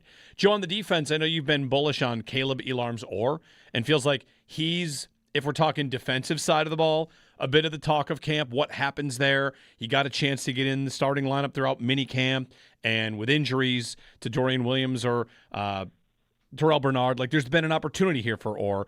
Do you think ultimately by the time we get to what? You give me a date. Is he a starter for them? Is he in the lineup for them on a consistent basis? He's certainly practicing and performing like he's out to take someone's job. It feels that way. I mean, he's an intense guy. And you mentioned I've been excited about him. And that just really stems from what I watched at TCU. And he's just he's got good size. He's a terrific athlete. I mean, he can really run. He's physical. He's really good at taking on contact and playing through contact, and kind of learning a little bit more about his personality and just how serious he is about football. And, I listened to his little kind of breakout media session yesterday, and he was asked, is there a person you've been leaning on since you were drafted? And he said Jim Leonard. And he didn't say Terrell Bernard. I think if you ask TJ Parker, he might tell you Bradley Chubb has been the guy that has been, he's been leaning on. It's Jim Leonard. And I think that was loud and clear because he didn't say, a veteran that was on the team. And so I think Caleb Elarms-Orr is out there to take a job. I think he's doing everything that he can to tilt things in his favor. Now, Terrell Bernard and Dorian Williams have received the first team reps since they've both been kind of back to that full practice status. And so he's going to have to earn it, but there's no denying that he's the linebacker that's popping the most. And, there's a lot more to go. And, the camp is going to be kind of closed to the public, so there's going to be less reporting. And so I feel like the the time after the blue-red will obviously define so much of this, but whether it's as a starter or as a third backer, I feel like it's going to more and more land on Caleb Elarmzor, and he's really, really turning heads right now, and he looks impressive. In this new defense with Jim Leonard, the inside backer is like the idea here. When I hear people talking about Caleb Elarmzor, and I'm seeing what he does on the field, he stays after practice. I think Matt Beauvais wanted to talk to him. He said, hold on, I got to do more work. And he went off and he did more stuff on his own and then came over for his interview. And I mean, he looks like one of these guys, Joe, I heard Deion Dawkins say they need more dogs, and Jim Leonard needs a rabid pack of dogs. I feel like people are saying that about this defense. Caleb Elarmzor seems to fit that profile. Like, as you said, he's not crediting Terrell Bernard. He's talking about Jim Leonard because he's hunting down Terrell Bernard, right? So in terms of the fit in this defense, the two guys that he's got to beat out, Dorian Williams or Terrell Bernard, like how fit are they? And how much is, I guess I want to say, like, how safe is Bernard? I know we had our questions about him last year, and he recently said he played the entire year hurt and pushed himself back when he should have. How solid should Bernard feel about keeping a guy like Caleb Elarmzor off his back? I think the part of the puzzle that they're going to have to figure out with these backers is which pair works best together. And in my understanding of the two inside backer positions, you're going to have one player that's more your downhill, thumper, blitzer, take-on guy, and then you're going to have more of a weak side inside backer that has more of a pursuit style role that doesn't have to play into the line of scrimmage in the same way as the downhill presence. And so I look at Caleb Elarmzor as the guy that can really be that downhill guy, and I certainly feel like Dorian Williams has that as well. But that's not where I see Terrell Bernard. I think Terrell Bernard's much more tailored to be the pursuit style, cleanup type guy that is a little bit more freed up, that plays a little bit more in space. And so I think that's where Terrell fits. And then maybe the real battle is between Dorian and Caleb to be the more traditional Mike player. And so I think that might be where it comes. And, obviously you can't overlook that this is year one of that 4-year deal for Terrell Bernard. And there has to be an onus on trying to see if they can make it work with him and try to get some return on that investment, because there's not a great opportunity to get out of that deal until really after 2027. And so Terrell Bernard's a better player than we watched last year. There's no denying. And I think he'll be a better player, not necessarily just because it's a different defense, but because it's not the downhill player. That's just not who he is. He's got a lean frame, playing, off of guards and defending the run is just not something he does well. But if you can free him up, I think you can get more out of Terrell Bernard. So I think it's about pairings. And honestly, Caleb Elarmzor and Terrell Bernard might be the best group. And then Dorian Williams still can be a sub-package player. When you're in short yardage stuff, you're part of the rush plan as well. I think he's got some appeal there. So I think they can all matter, but it's about finding the right combination. And I'm suspicious that the best combination might be Caleb and Terrell Bernard. He's a part of this, but through a couple of days of camp, about a week, I look back at that draft that the Bills just had and the guys that are kind of packed in the middle, and he's a part of this. Skylar Bell, I think Kilgore maybe as much as the others as well. I wonder how much of a story the rookies that Brandon Beane picked in the middle of the 2026 draft could be for the Bills this year. And Kilgore, I know he's not getting first-team reps really with Gardner Johnson out. It's been the veterans, but he's been, I feel like, a guy that you see a lot of reports about too. Yeah, he's his ball skills are really popping, and he's getting a chance to play more with the second and third group and breaking on passes from Kyle Allen and Shane Buechele. But I feel like he's popped as well. The punter Tommy Doman looked really strong yesterday. You know me, I'm going to be watching that punter, and so I do believe that the day three, looks like there could be some nice hits along the way, and maybe even guys that claim roles sooner than maybe anticipated. So the Bills needed a draft class that can really produce. And obviously it's really early, but there feels like there's some good momentum for this class in ways that maybe the last couple haven't quite felt like at this point.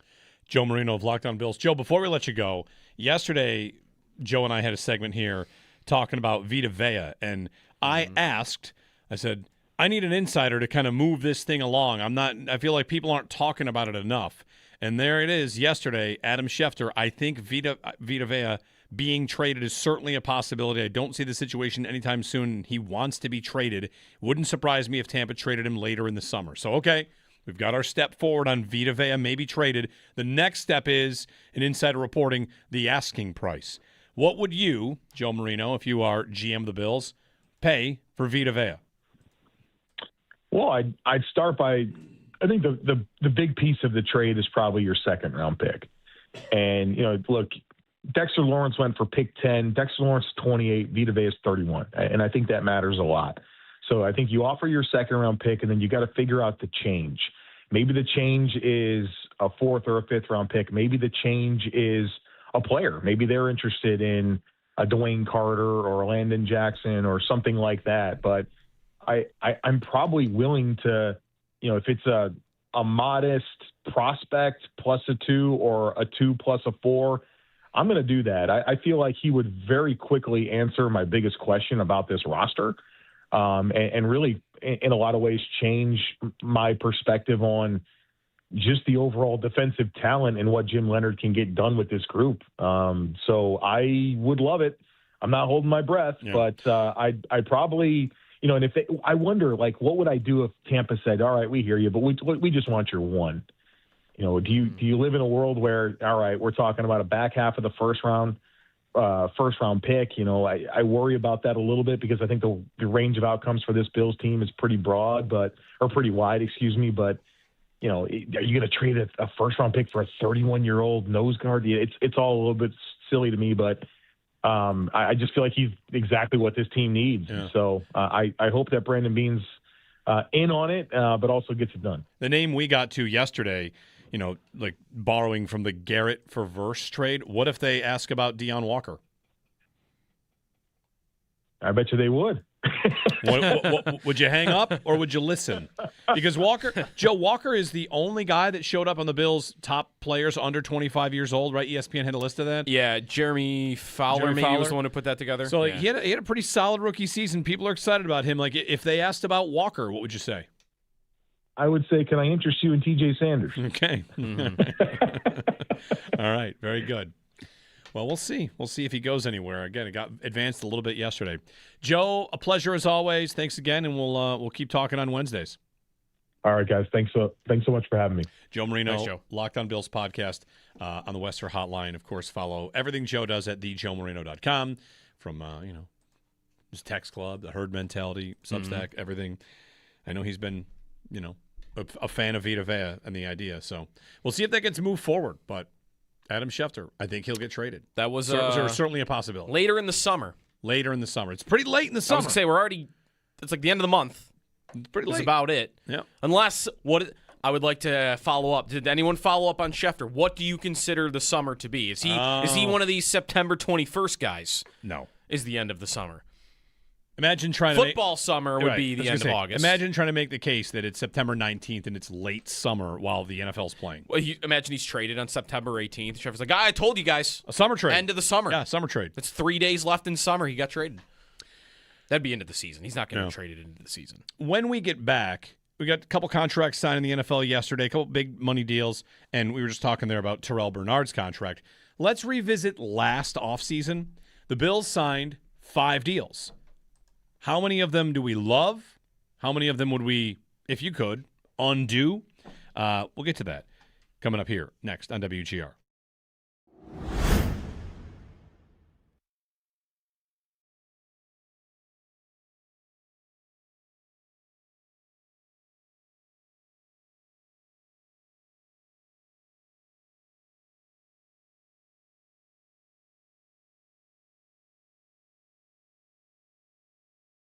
Joe, on the defense, I know you've been bullish on Caleb Elarms-Orr and feels like he's, if we're talking defensive side of the ball, a bit of the talk of camp, what happens there. He got a chance to get in the starting lineup throughout mini camp, and with injuries to Dorian Williams or Terrell Bernard, there's been an opportunity here for Orr.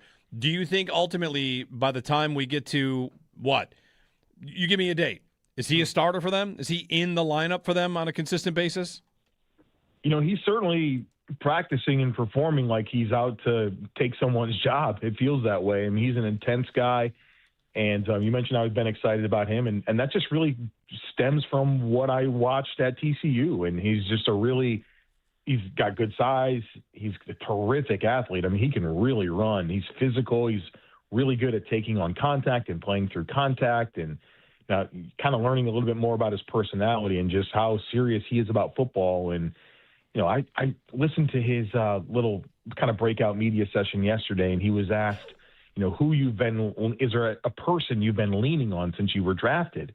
And he said Jim Leonard, and he didn't say Terrell Bernard. I think if you ask TJ Parker, he might tell you Bradley Chubb has been the guy that has been, he's been leaning on. It's Jim Leonard. And I think that was loud and clear because he didn't say, a veteran that was on the team. And so I think Caleb Alarm-Zorda is out there to take a job. I think he's doing everything that he can to tilt things in his favor. Now, Terrell Bernard and Dorian Williams have received the first team reps since they've both been kind of back to that full practice status, and so he's going to have to earn it. But there's no denying that he's the linebacker that's popping the most, and there's a lot more to go. And the camp is going to be kind of closed to the public, so there's going to be less reporting. And so I feel like the time after the blue-red will obviously define so much of this, but whether it's as a starter or as a third backer, I feel like it's going to more and more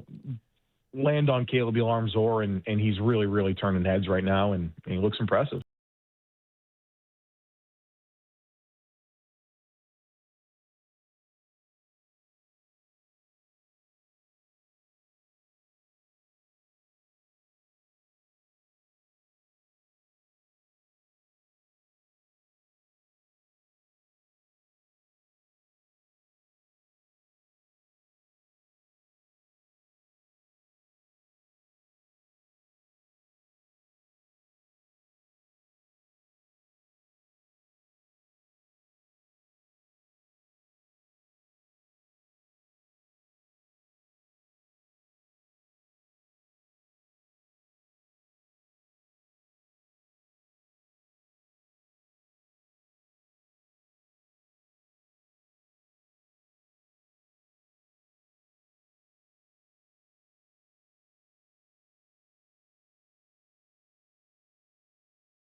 An off day at training camp for the Bills. They get back at it just 2 more times at St. John Fisher University tomorrow and Friday. And then on Saturday, it's the return of the blue and red practice and scrimmage at Highmark Stadium. Yesterday, we heard from special teams coordinator Jeff Rogers, and Monday was Joe Brady. You'll be able to find all of the coach and player comments on demand at WGR550.com. Coverage of training camp on WGR, presented by Fecal Car and Joyce, your border attorneys, by Outlet Liquor. When you need to stock up, it's the place to buy a case. What's your outlet? And by the Barnes Firm. Car crash? You've got to call the Barnes Firm. 1-800-8-million. Around the NFL, the Ravens, they signed Zay Flowers to a 4-year contract extension worth up to $140 million. The Athletics' Dan Dugan reports the Giants' offenses looked disjointed early in training camp. The Cardinals, they announced quarterback Carson Beck will start the Hall of Fame game. Kenny Pickett will start for the Panthers. And ESPN's Jeremy Fowler believes Baker Mayfield and the Buccaneers are on a collision course for the franchise tag. There's your Paddock Chevrolet sports headlines. Paddock Chevrolet with you for the extra mile since 1935. I'm Joe Cali for Western New York's Voice of the Fan, WGR.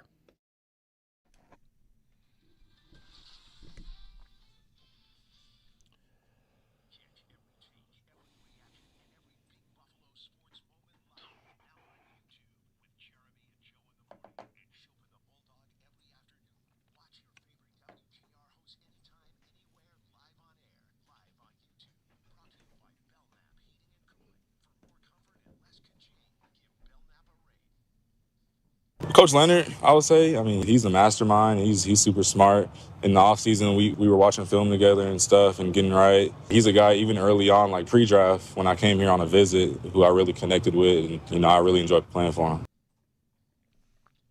Caleb Elarms or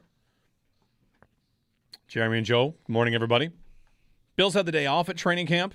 We just talked to Joe Marino. You can go back and listen to that on his thoughts on yesterday's practice, including that DJ Moore highlight reel catch. Big, long pass from Josh Allen. Coming up on the show still, we got a lot more coming for you. 8 o'clock, we've got our Belknap Heating Hot and Cold segment. Joe Kelly throws topics our way. Maybe some football hot takes out there. We'll assess hot or cold. Tyler Dunn's going to join us of GoLongTD.com at 8:30. Tyler talked with DJ Moore and Drew Terrell, the Bills wide receivers coach. It's a big, long piece about DJ Moore out today. You can check that out at GoLongTD.com. So Tyler at 8:30. Evan Lazar at 9 on the Patriots at camp. Sal about 9:15. And the uniform schedule comes out today. We know that too. Yes, we do. The uniform schedule comes out. And we know because Pete Gwelly and Matt Bove both said it on It's Always Game Day in Buffalo. They're going to wear red helmets on Christmas against Denver. Yes. And it sounded like it's going to be the white uniforms. Yeah, the hour-long conversation that Always Game Day in Buffalo had with Pete Gwelly. Listen to the whole thing, and Sal's going to help us recap some of the stuff around 9:15 today. Is it weird that the thing that really piqued my interest the most is how he said that next summer there'll be a lot of concerts, top level stuff, and Bove asked about SummerSlam, and I thought, huh? SummerSlam. Hey now, that's So, interesting. They also just they can't host a WrestleMania. Is that just because? Is that like the Super Bowl where you have to have a certain amount of hotel rooms and stuff? I think so. Okay. There's requirements that they wouldn't fit. I went to concerts, like who's touring in 2027 to see, who could be added. Yeah, there's no Taylor Swift show that I know of. No, probably not. Probably for a long time. But I'm dabbling. See who's out there. I don't know what anybody pique your interest? I don't know. There's got to be a band full of guys in their 70s that were popular 30 years ago that are still touring. Is that an old joke about me? You think I like old? No, not just you. No, that's about the music. You think I like old bands? No. That's about concerts in general. Okay, How many like right now farewell tours are out there for the 5th time? Like Metallica is touring in 2027. They're not that old though, right? Pretty old. How old are the Metallica guys? 60s, easy. I mean, that's pretty young. old. That's young. There's some guys in there. I mean, not Bob Dylan. Paul McCartney's out here like 84, still touring. James Hetfield is 63, lead singer. Prime of their careers. At least they're not like by Frankie today's Valli. standards. Going to get a call in here in a minute. Quickly on the Hall of Fame game, which is tomorrow. Carson Beck starts for the Cardinals, and a fun stat about him. But I haven't seen if anybody actually looked up. Everyone just kind of thought about it, and maybe we leave it there. If he throws the first pass, then he could be on the short list, or maybe the only guy ever to throw the last pass of the college football season and the first pass of the NFL season, even though it's preseason. So Carson Beck starting for the Cardinals. I saw a quote from him that he said I think he said the last time he was this nervous was when he was 8 years old in their city Pop Warner championship, which I immediately thought, wait, you weren't this nervous when you played in the national championship? More nervous for the Hall of Fame game. It's the paint on the field. It's got him really upset. I don't know if that stuff's going to bubble up, and I don't know. Yeah. And then for the other side, it's Kenny Pickett. Kenny Pickett against Carson Beck. Listen, I will take guys I've heard of for a Hall of Fame game. I've heard of the two. Perfect. I'm in. That's all I need, just to be there for the first quarter. If the Akron Zips can offer offensive coordinator of the day and give out play calling duties for their opening drive in a game, which they're doing, then the NFL Hall of Fame game can open it up and make it a contest as well. You like to call plays? You throw the first 3 passes of the Hall of Fame game. Oh, you've got them playing quarterback? Yes. Let's do it. It's a big step from offensive coordinator True or false? For a drive to quarterback. You're not going to be able to see over the lineman. True or false? A random person gets to throw the first 3 passes of the Hall of Fame game. It would get the highest ratings it's ever got. I'm tuning in. A random person? We meet this person. It's it's a game show. You're gonna go throw 3 passes in the Hall of Fame. Mike from Virginia is gonna be the quarterback for 3 Mike. plays. You can do it. Whoever wins the Dr. Pepper shootout throwing footballs at the Sugar Bowl gets called up to the Hall of Fame game for 3 passes. Do they have to throw it like they do in the Dr. Pepper thing, where they the chest pass? The chest pass forward. Hey, whatever works, man. Andy in Cheektowaga. Andy, good morning. Good morning, Jeremy. Joe, how are you? Good. So I wanted to touch base on what you guys talked about earlier. I was on hold for quite a while about Keon Coleman going 4 for 4 on Max Harrison. Mm-hmm. I mean, you and I, a lot of us have the impression, at least in Buffalo, that Keon Coleman's more or less a substandard receiver in the NFL, at least these days. Maybe late 1990s, early 2000s, he's missed a few generations. Maybe he would have been a pretty good receiver back then. But in the year 2026, I just don't see it. So I want to touch base. What does that say for Max Harrison? I mean, if Keon Coleman could go 4 for 4 for him in practice, that doesn't look too good for him. And you got Davis and Igbinosa right on your tail trying to come after your job. And you can't cover Keon Coleman when you have all that speed. And we know Keon Coleman's like one of the slowest receivers we've ever seen. I think that doesn't speak volumes for much for Max Harrison. More of like a highlight you're saying for Keon Coleman. I'm thinking it's more like a low light for Max Harrison in this new defense. And I don't know. Thanks, Andy. We kind of had a little fun with this yesterday, that every single play that is good has to come against a Bills player. Like DJ Moore's touchdown came against 3 Bills players. Mm-hmm. So did they look good in that moment? The one thing I'll say about this exact example, like of Coleman going 4 for 4 against Max Harrison, we talked about this in the last segment. Joe Marino of Locked On Bills said it seemed almost intentional, the Bills lining up Coleman against Hairston, which would just never happen in an actual game. Like the team would not throw the smaller guy on Coleman. No, if the Bills' defense was in a position where the other team is lining up and their version of Keon Coleman is out wide, Max Harrison is not covering that person. No, it's Davis and Igbinosa, or it's Benford, or it's Bishop. Even it's not Hairston ever. Yeah, there was. This will happen sometimes where you're going through drills and somebody beats somebody and you think like, well, this person would never get this play. Like they're all running fade patterns because that's what the call is, and they throw a fade to the 5th string tight end. Like you can't really get upset about that. They're just going through drills. Mm-hmm. So I don't know. With Coleman, I think that take what you can get. I'm not expecting a ton, but a role player on the offense would work. And with Hairston, I think, Andy, built into your point here is they drafted a first-round corner, and then they drafted a second-round corner who, in many scenarios, might get the call above the first-round guy. Mm-hmm. Like, Hairston's fast. We know that. And maybe he can be somebody that fits well in this defense, or maybe he's, kind of relegated a little bit because of the presence of Igbinosa. So, I don't know. I don't want to take too much from losing 4 reps to Keon because – it's training camp. Otherwise, that has not really sounded like it's happening.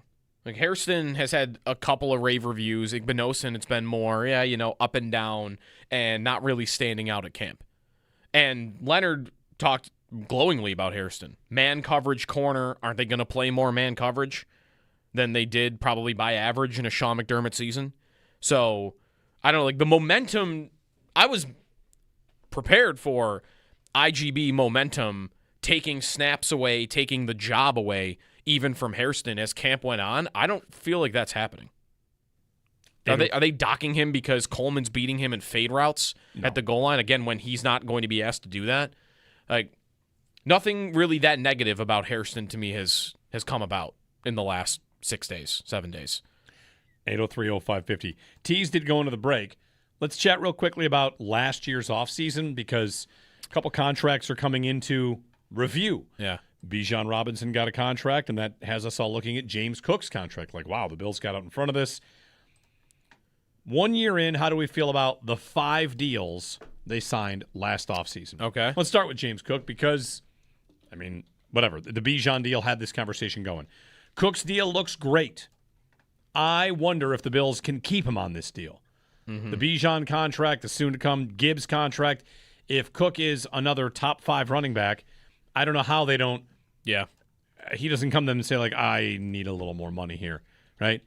Let's extend for a year, lower the cap hit, and give me $20 million more. Going into next year. Yeah, going into next year. Like, I feel like it's late in the game for that to happen, but because Taylor will pass him, and Gibbs and Robinson's there. That's probably it, but that's a few more. You could see another running back drafted very highly again because it's a great class of running backs next year as well. Yep. So, but for right now, his contract looks fantastic, excellent, fantastic. Yeah. All right. Also signed last year, Rousseau.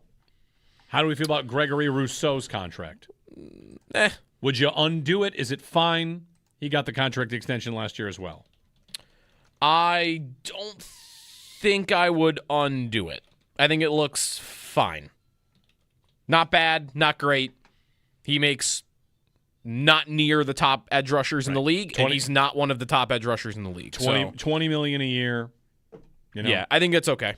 Yep, I tend to agree. I got no problem with it. And his cap hits, like the way the Bills have structured that contract, like this year's cap hits 11.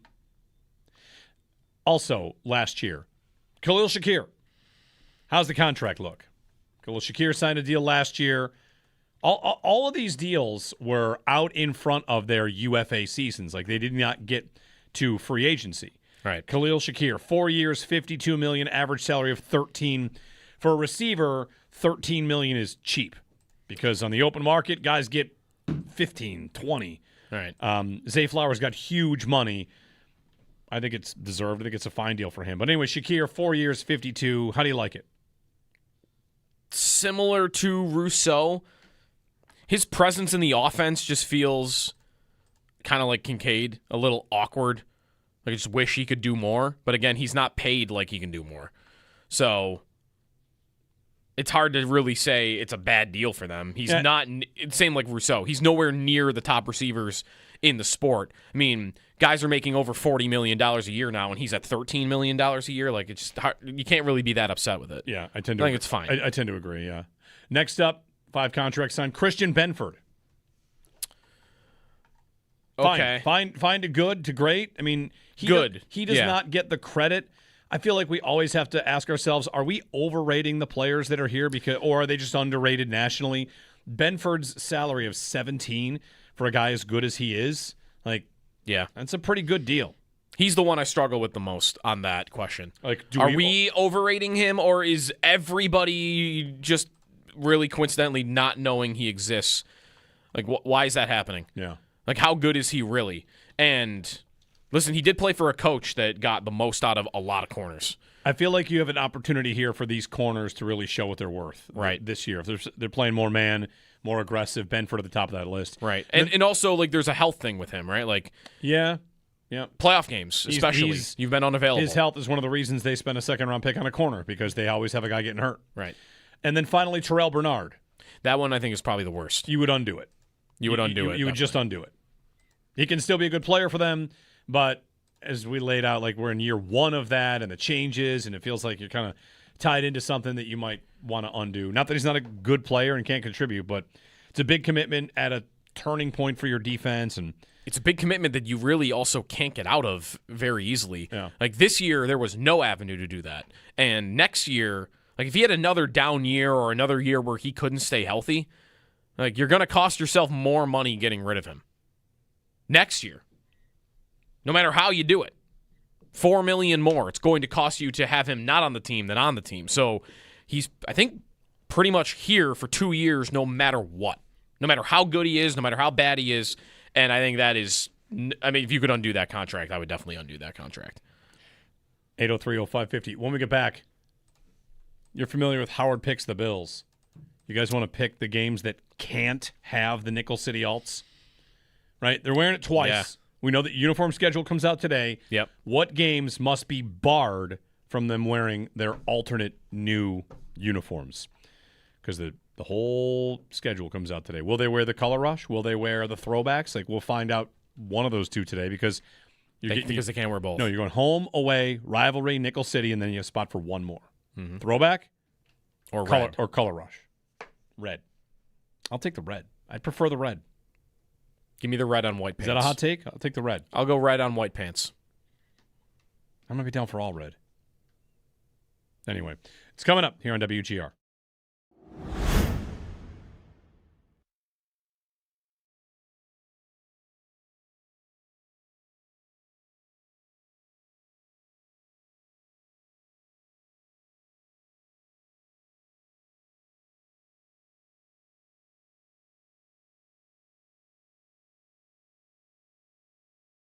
Joe, on the defense, I know you've been bullish on Caleb Elarms-Orr and feels like he's, if we're talking defensive side of the ball, a bit of the talk of camp, what happens there. He got a chance to get in the starting lineup throughout mini camp, and with injuries to Dorian Williams or Terrell Bernard, like there's been an opportunity here for Orr. Do you think ultimately by the time we get to what? You give me a date. Is he a starter for them? Is he in the lineup for them on a consistent basis? You know, he's certainly practicing and performing like he's out to take someone's job. It feels that way. I mean, he's an intense guy. And you mentioned how I've been excited about him. And that just really stems from what I watched at TCU. And he's just he's got good size. He's a terrific athlete. I mean, he can really run. He's physical. He's really good at taking on contact and playing through contact and kind of learning a little bit more Jeremy about White his here personality and just how serious he is about football. And, you know, I listened to his little kind of breakout media session yesterday, and he was asked, you know, is there a person you've been leaning on since you were drafted? And he said Jim Leonard. You know, and he didn't say Terrell Bernard. I think if you ask T.J. Parker, he might tell you Bradley Chubb has been the guy that has been, you know, he's been leaning on. It's Jim Leonard, and I think that was loud and clear because he didn't say, you know, a veteran that was on the team. And so I think Caleb Elarms-Orr is out there to take a job. I think he's doing everything that he can to tilt things in his favor. Now, Terrell Bernard and Dorian Williams have received the first team reps since they've both been kind of back to that full practice status, and so he's going to have to earn it. But there's no denying that he's the linebacker that's popping the most, and you know there's a lot more to go. And you know the camp is going to be kind of closed to the public, so there's going to be less reporting, and so I feel like the time after the blue-red will obviously define so much of this, but whether it's as a starter or as a third backer, you know, I feel like it's going to more and more land on Caleb Elarms-Orr, and he's really, really turning heads right now, and he looks impressive.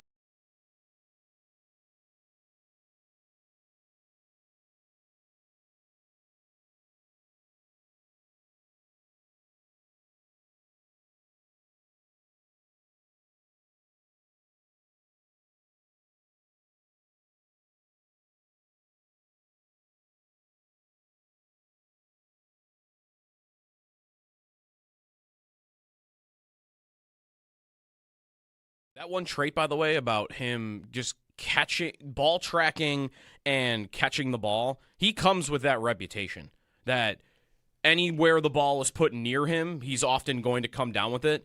Looking through real quick, every single player on the Bills offense has a higher career drop percentage than DJ Moore, except for Khalil Shakir, which almost feels like it's cheating. A little bit.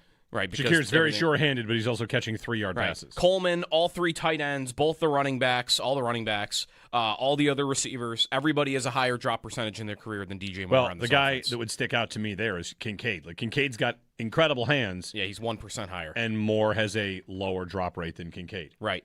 And Moore has run a lot of deep routes throughout his career. That's, again, where Shakir has an insanely low drop percentage. Why? Because all the passes are 1 yard, 2 yards. Like, they're not traveling very far. Yep. Moore in his career, he's not been like a one-trick pony down the field. Like, he is not, what Alec Pierce has been so far in Indianapolis, trying to become something else.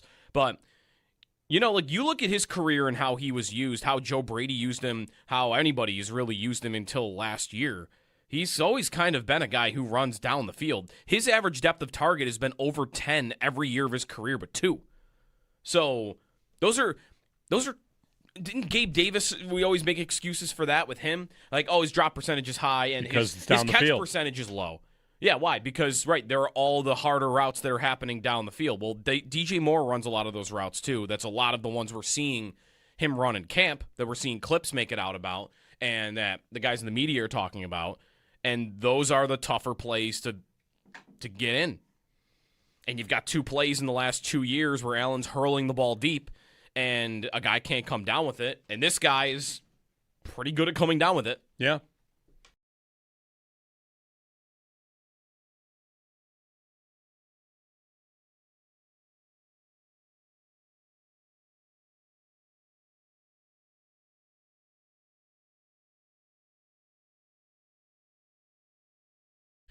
All right, ready? Quickly. Jeremy and Joe, good morning. Owen Parker, Joe Kelly here as well. The Bills' uniform schedule comes out today. Let's just say where the Nickel City Alts cannot be. Okay? We're going to say they can't be in the opener. No, I think it would be horrendous if they were in the opener. Home opener also no. No. Yeah, Detroit Lions, you kind of look like them. That's what I mean. They're going to wear them at home. Right. So no home opener, no Lions. Okay. Chargers, week 3. I think that is very possible. By the way, we have not had confirmation that both times they wear them, they'll be at home. No, we've not. That's right. But one could be on the road. That's right, but they're trying to sell them to their home. I feel like they're going to be worn at home. But right, I think that's more likely. Okay. But yeah, that was not. I've heard that asked a couple of times, and both times it wasn't. It was we not giving that out. Mm-hmm. Chargers possible. Patriots. Sunday Night Football, week 4. I think there's a chance. That feels. Now, last year they wore the rivalries in that spot and lost. Are they not going to? They were going to wear rivalries against a division opponent, but it'll probably be a different division opponent. Yeah, I agree. Are the Patriots Sunday night? No, Sunday 1 o'clock. Sorry, probably not. I feel like at that point, right? I think that's there's a chance of that. Okay, we're going to say possible New England. Okay, moving along. Baltimore, Sunday 1 o'clock. Also possible? Yeah, feels possible. Yeah. Dolphins, Sunday 1 o'clock. Look at these Sunday 1 o'clock games. I bet that's going to be rivalry. I was just thinking that's probably rivalry. Switch it up from the Patriots, yeah. I don't think they want that jersey in that matchup because I think the Dolphins are going to be so bad that they're just going to be like, nobody's going to watch that game. Thanksgiving, Chiefs, cannot wear it. Cannot wear it. No way. Cannot wear it. No, yeah, you can't wear it there. Home Bears, Sunday Night Football, Week 15. That's another good shot at it, I think. That's a very good shot. They're going to want it in front of the country. I'd pick that game. Are you sure? I'm not saying they should want it in front of the country, but I think they probably will, and you get the Bears on Sunday Night Football. Maybe enough times passed, people forgot about how bad they were in a few months. Or maybe they grow into them. They look good on the field. Maybe they grow on people. Week 18 Jets. No. Who knows? They wore the red helmets last year in Week 18. They're not going to do that. Save that uniform. That was because of the last game in the stadium, though. Sure. Unless they want to bury it, and they're really like, we got to get this thing. The Bills playing the Jets in Week 18 is the new they play the Lions in the preseason. Yeah. They play the Jets in Week 18 every year. That's true. Every year. Our Jets fans are like, oh, okay, cool, Bills again. Yeah, last year it was Jets. They probably don't even remember playing the Bills. They checked out on their season.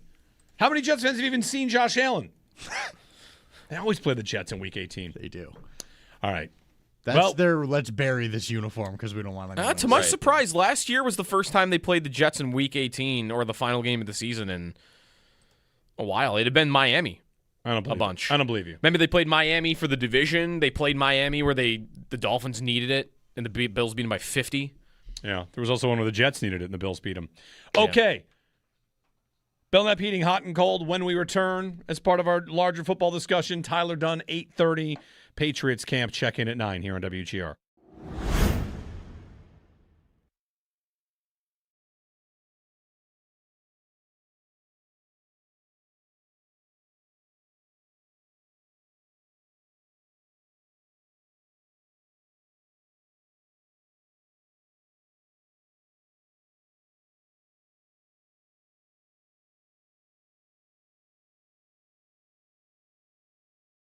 Joe, on the defense, I know you've been bullish on Caleb Elarms-Orr and feels like he's, if we're talking defensive side of the ball, a bit of the talk of camp. What happens there? He got a chance to get in the starting lineup throughout mini camp, and with injuries to Dorian Williams or Terrell Bernard, like there's been an opportunity here for Orr. Do you think ultimately by the time we get to what? You give me a date. Is he a starter for them? Is he in the lineup for them on a consistent basis? He's certainly practicing and performing like he's out to take someone's job. It feels that way. I mean, he's an intense guy. And you mentioned I've been excited about him. And that just really stems from what I watched at TCU. And he's just he's got good size. He's a terrific athlete. I mean, he can really run. He's physical. He's really good at taking on contact and playing through contact. And kind of learning a little bit more about his personality and just how serious he is about football. And, I listened to his little kind of breakout media session yesterday, and he was asked, is there a person you've been leaning on since you were drafted? And he said Jim Leonard. And he didn't say Terrell Bernard. I think if you ask T.J. Parker, he might tell you Bradley Chubb has been the guy that has been, he's been leaning on. It's Jim Leonard, and I think that was loud and clear because he didn't say, a veteran that was on the team. And so I think Caleb Elarms-Orr is out there to take a job. I think he's doing everything that he can to tilt things in his favor. Now, Terrell Bernard and Dorian Williams have received the first-team reps since they've both been kind of back to that full practice status, and so he's going to have to earn it. But there's no denying that he's the linebacker that's popping the most, and there's a lot more to go. And the camp is going to be kind of closed to the public, so there's going to be less reporting. And so I feel like the time after the Blue-Red will obviously define so much of this, but whether it's as a starter or as a third backer, I feel like it's going to more and more land on Caleb Elarms-Orr, and he's really, really turning heads right now, and he looks impressive.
An off day at training camp for the Bills. They get back at it just 2 more times in St. John Fisher University, tomorrow and Friday. And then on Saturday, it's the return of the blue and red practice at Highmark Stadium.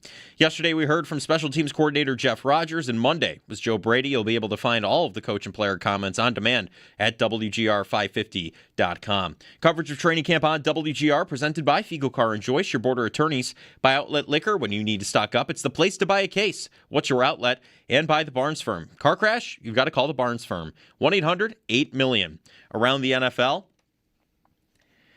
the Ravens, they signed Zay Flowers to a 4-year contract extension worth up to $140 million. ESPN's Jeremy Fowler believes Baker Mayfield and the Buccaneers are on a collision course for the franchise tag. The Cardinals, they announced quarterback Carson Beck will start in the Hall of Fame game. Kenny Pickett will start for the Panthers. The Athletics' Dan Dugan reports the Giants' offense has looked disjointed early in training camp. Listen to Show Up in the Bulldog all week for your chance to win tickets to see Jeff Foxworthy in the grandstand at the Erie County Fair on August 19th. Tickets on sale now at ecfair.org. And don't forget that your concert ticket includes your admission the day of the show. That's your Paddock Chevrolet Sports Update. Paddock Chevrolet with you for the extra mile since 1935. I'm Joe Cali for Western New York's Voice of the Fan, WGR.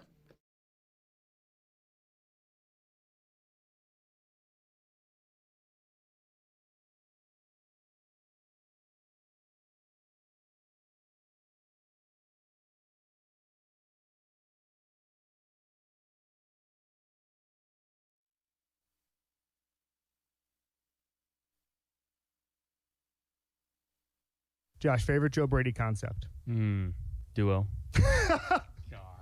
That's a run, guys. For the viewer, that's a run. Or Pop Warner, which we don't have to talk about that one yet. Okay. That's a fun one. Can you just tell me when you run it, in January and it wins a game, can you just say that was Pop Warner? For sure. Okay, Yeah. thank you. You'll know which one Great. it is. Okay, all right, we'll see. Pop Warner and Duo. Hey, everybody. Happy Wednesday. Beautiful day today.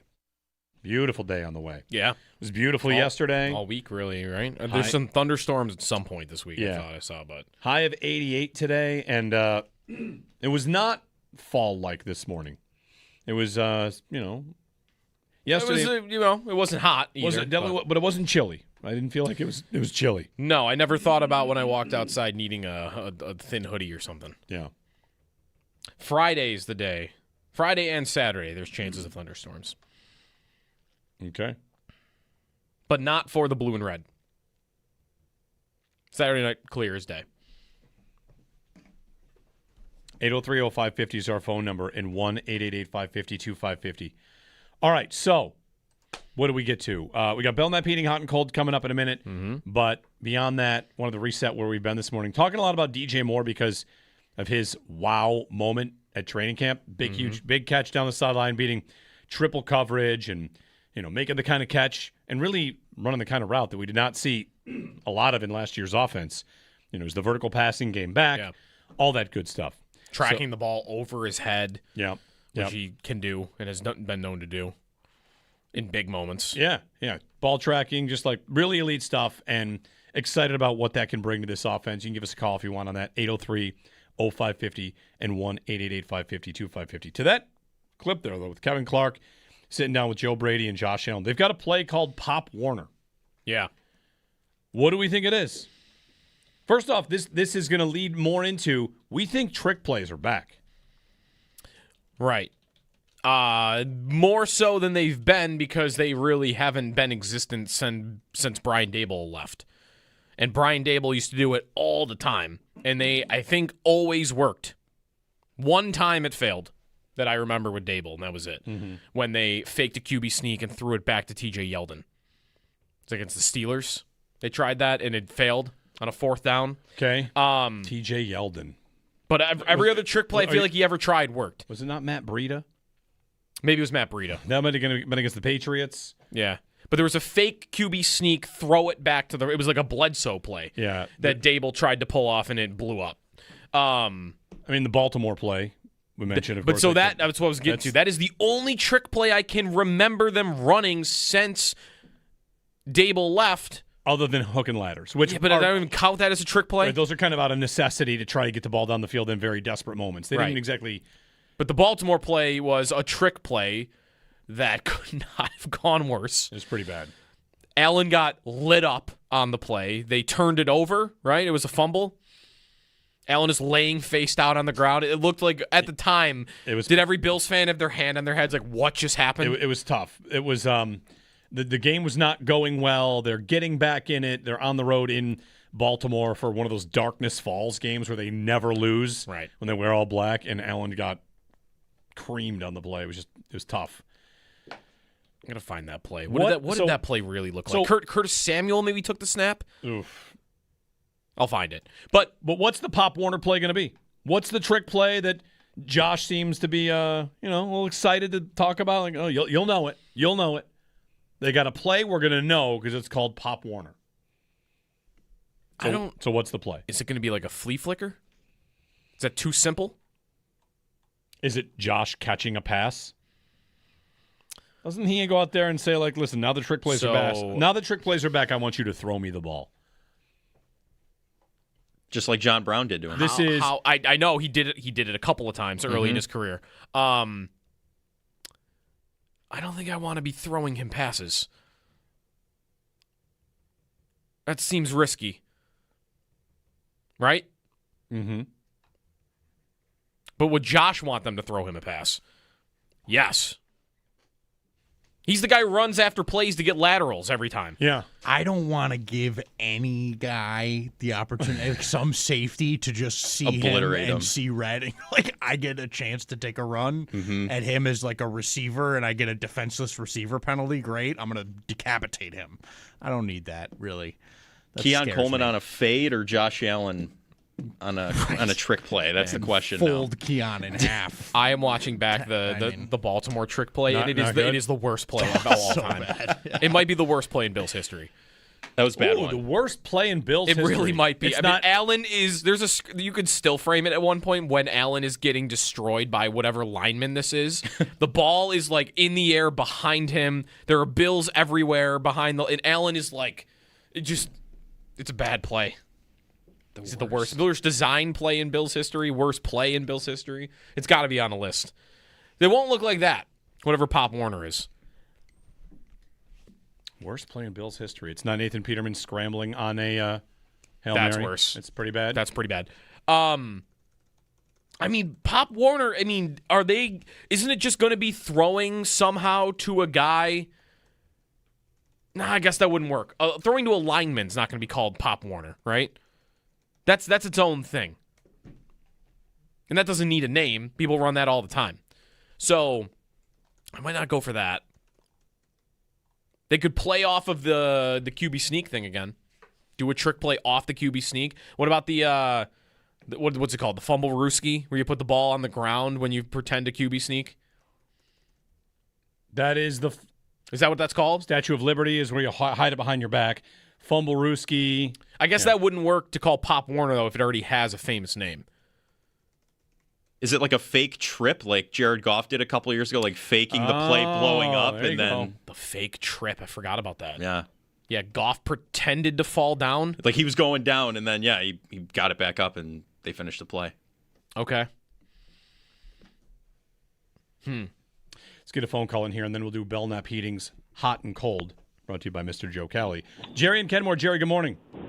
Good morning. Hey, you know what? I cannot believe I've not seen a fake tush push, where they fake the tush push and then throw it, deep or intermediately. Like, I think it would work. They crowd the line.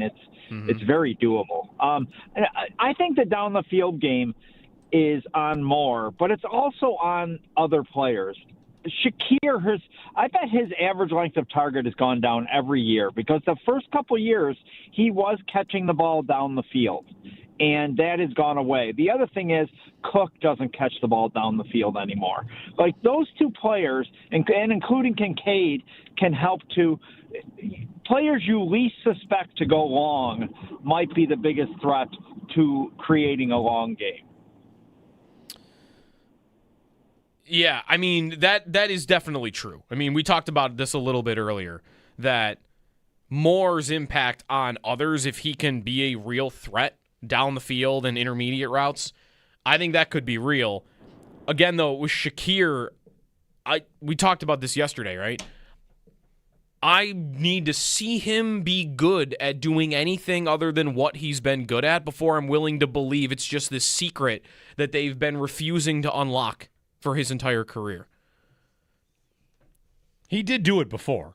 It was there to a normal much? degree. It's not like we're talking Tyler Lockett going over the top out of the slot. Like, he's not doing that. Right. No, man, how many passes was he really catching when he was? Isn't that part of his rookie season? He wasn't doing a lot of the yak stuff, and he wasn't really. His rookie season, they didn't give him the ball. Right, but he was on the field. I mean, his rookie season, he played a third of the snaps on offense. He caught 10 passes. They weren't working to get him the ball. He was just running routes. Yeah. And I don't know. If he's just going to be a normal receiver out there running routes, how good of a slot receiver is he? What makes him great, I think, is the yak stuff, which is short. I want to see proof that he's good at all, like really good at all that, before it's just this unlocked mystery of the Bills' offense that they've just been sitting on. 803-0550, 1-888-550-2550. Also, the QB sneak idea. Yeah, the Eagles have run trick plays off the tush push, right? The Bills have not. Where you like fake it, guy goes deep, someone's got to be lined up out wide for that to happen. The Pop Warner play. We'll figure it out. Let's get to Belknap Heating's Hot and Cold. It's brought to you by Belknap Heating. For more comfort and less ka-ching, give Belknap a ring. Joe Kelly comes to us with some takes that are out there. You ask for takes from people that, tweet them, send them through the chat on YouTube. Mm-hmm. You find them, and then we discuss if the said topic is hot or cold.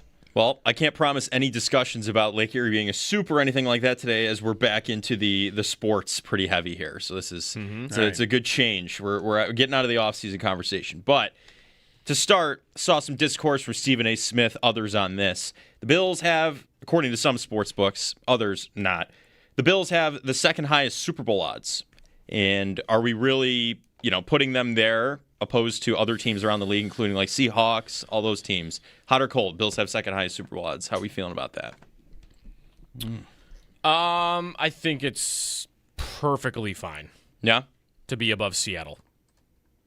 And there's nobody else that you'd really be upset about them being over. Mm-hmm. Baltimore, the Patriots. It would just be them versus Seattle, and I think it's fine to have them over Seattle. Yeah. I think when you put it that way, I totally agree with you. Well, Seattle's also in the toughest division in football. Right. Sure. That's 100% right. Right. Them. If the Rams are as good as everybody thinks, the Seahawks are going on the road to start the playoffs. Yeah, they maybe should have gone on the road to start the playoffs last year. Right. Wasn't it a 2-point conversion that was fumbled into the end zone that Charbonnet just picked up? That was pretty much a deciding factor there. Also, a Rashid Shaheed punt return touchdown. Yeah, ended my fantasy season. I get like the odds say this, like that's great. The odds say Scotty Scheffler is going to win every tournament, right? Mm-hmm. Like all it is what people think and who do we know is good and can they win it? Yeah, but I don't want to treat them like it means it's the likeliest scenario. It means people think the quarterback is good, and it's going to be that way for a long time. I saw yesterday, to this point about the Super Bowl and window, Scott Kazmar had a take about Josh and the window, and I'll ask you guys how you feel about this, hot or cold. And he wrote that, let me find it here. It was that there are he sees two outcomes for the Bills going forward. Mm-hmm. Two most likely Josh Allen career paths. A, he finally gets to a Super Bowl this year or the next, or B, the Patriots are legit, Buffalo starts to settle for wild cards at best, injuries catch up with his running in his 30s, and it's all downhill from here. Oh, man. It's either they make the Super Bowl or it's all over in the next 2 years. Like, I do think that the second one here, like the Patriots are legit, Buffalo settles for wild cards at best. Like, those two things don't have to be the same. No. The Patriots can be legit, and the Bills could still win the division. Mm-hmm. It's very possible you get a Seattle and the Rams in this division for 4 years, and the road might be tougher to get there, but they just get there. Right. So, I don't know. I felt like it was a little dramatic. Pretty extreme. There's a lot of middle ground in between those two outcomes. Agree. And a lot of middle ground. In addition to that, like, his style catches up with him. Listen, we know he has this style to do whatever he wants. it's not like he's someone that when he does not run, he's not good. Right. He's like the third best EPA when throwing from a clean pocket and the best when not in a clean pocket. Right. So, okay, he's not as productive because he's not as fast. He doesn't jump over guys anymore. He's still one of the best at throwing the ball. Right. Right. So, I don't know. They're cold. Yeah, we're very cold on that. I'm with you. All right. Zay Flowers got his money, got his bag. For everyone out there saying overpay, I think we need to look at Zay Flowers and his numbers. He's 2,000-yard seasons back-to-back. I think he's actually really good and deserving of a contract, kind of like. Maybe it is a little high, but hot or cold on Zay Flowers' contract? Well, how do we feel? Totally fine and begging people to understand that time passes. Right. Mm-hmm. Totally fine. I also think he's excellent. He's very, very He's good. He's in an offense that for a good portion of his career didn't throw the ball enough. Right. He's not paid the highest in the league. He's like down around 10th or 11th or 12th. Mm-hmm. Like, fine. Yeah, that said, like of the deals, he got more than Olave. I think Olave I'd rather have. Mm-hmm.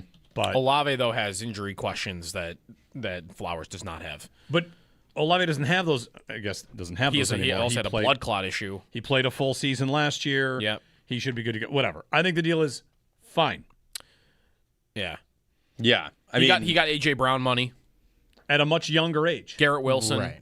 Prime of his career. I think it's totally fine. Yeah. And look at the quarterbacks. I mean, Lamar Jackson hasn't always been healthy. It's been like Snoop Huntley, like Cooper Rush, and he's still getting those big seasons. Yeah, right. He's doing that with, exactly. Half Lamar Jackson, half whatever else they're doing because Lamar Jackson isn't it. Right. He also will be passed by... Pickens will pass him. Yep. Yeah, sure. Yeah. And there will be others.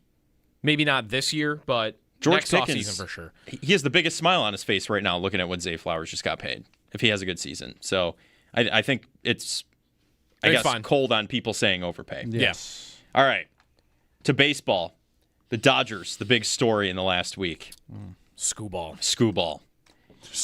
The Dodgers are ruining baseball. The first time there will be a lockout and fans will be on the owner's side. Hot or cold? So I've seen the conspiracy theory that everybody in Major League Baseball let the Dodgers get him because they are setting up their case to have a lockout and have a salary cap. Yeah. Are we pro salary cap? Well, I don't know if I care about that, but I think it would be a story if owners decided we're not going to try to make our team better because we are trying to set up the league to have a salary cap. Right. If the Red Sox decided, we like this guy, but, we're trying to do this thing to get a salary cap. Yeah. So we're not going to try to win the World Series right now because we're trying to get a salary cap. That to me is kind of crazy.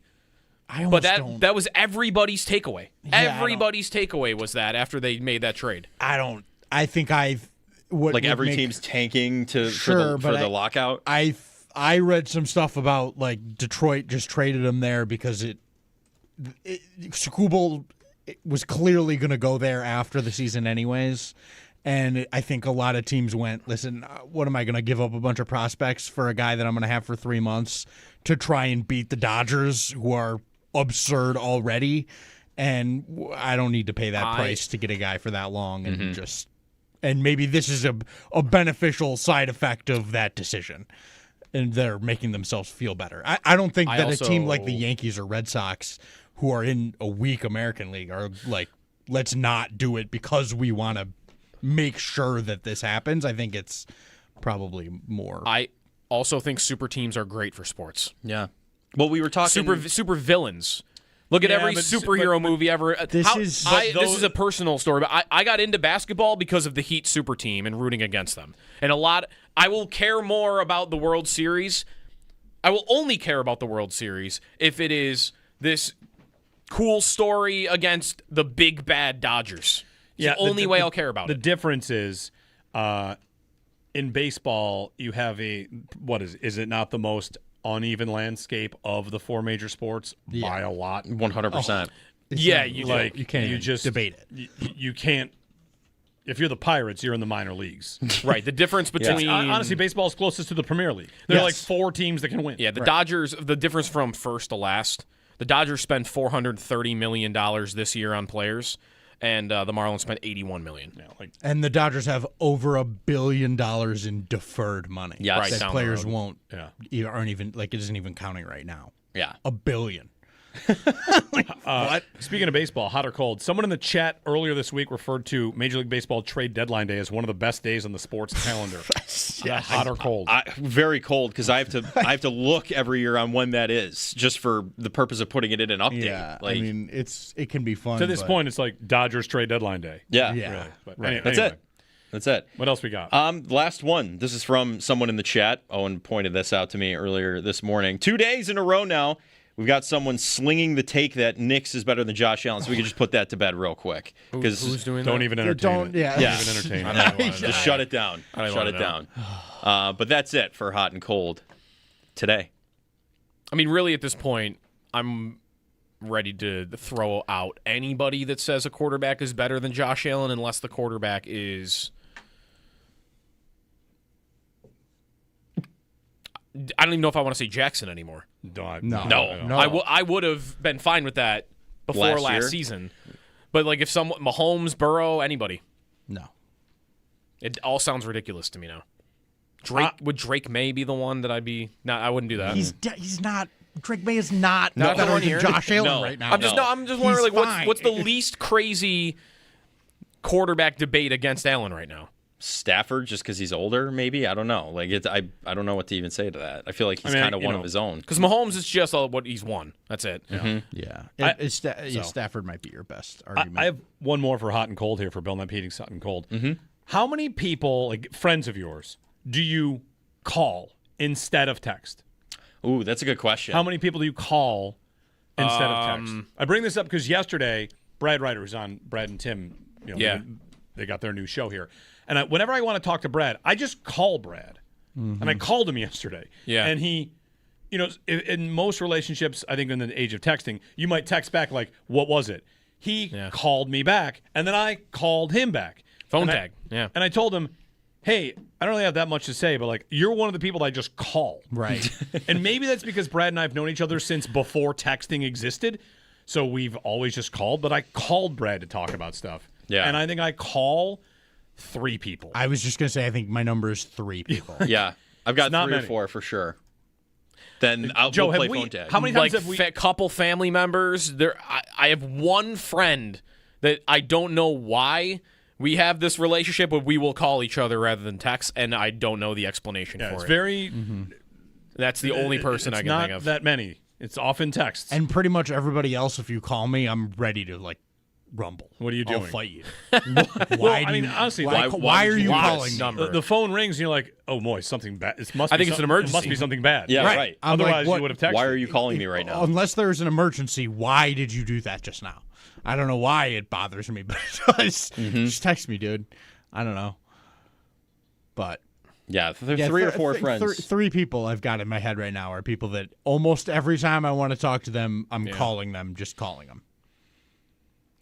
All right. It's Belknap Heating, hot and cold. Tyler Dunn of Go Long TD. He has a new feature up on DJ Moore. Talk of town these days. That's coming up next here on WGR.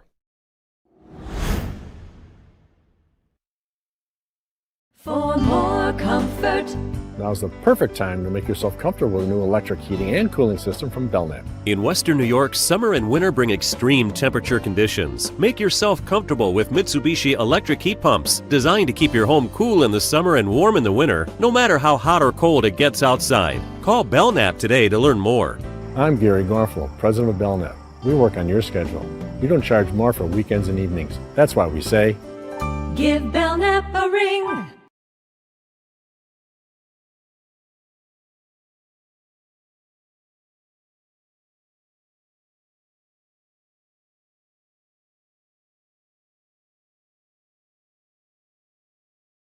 That one trait, by the way, about him just catching, ball tracking and catching the ball, he comes with that reputation that anywhere the ball is put near him, he's often going to come down with it. Looking through real quick, every single player on the Bills offense has a higher career drop percentage than DJ Moore, except for Khalil Shakir, which almost feels like it's cheating. A little bit.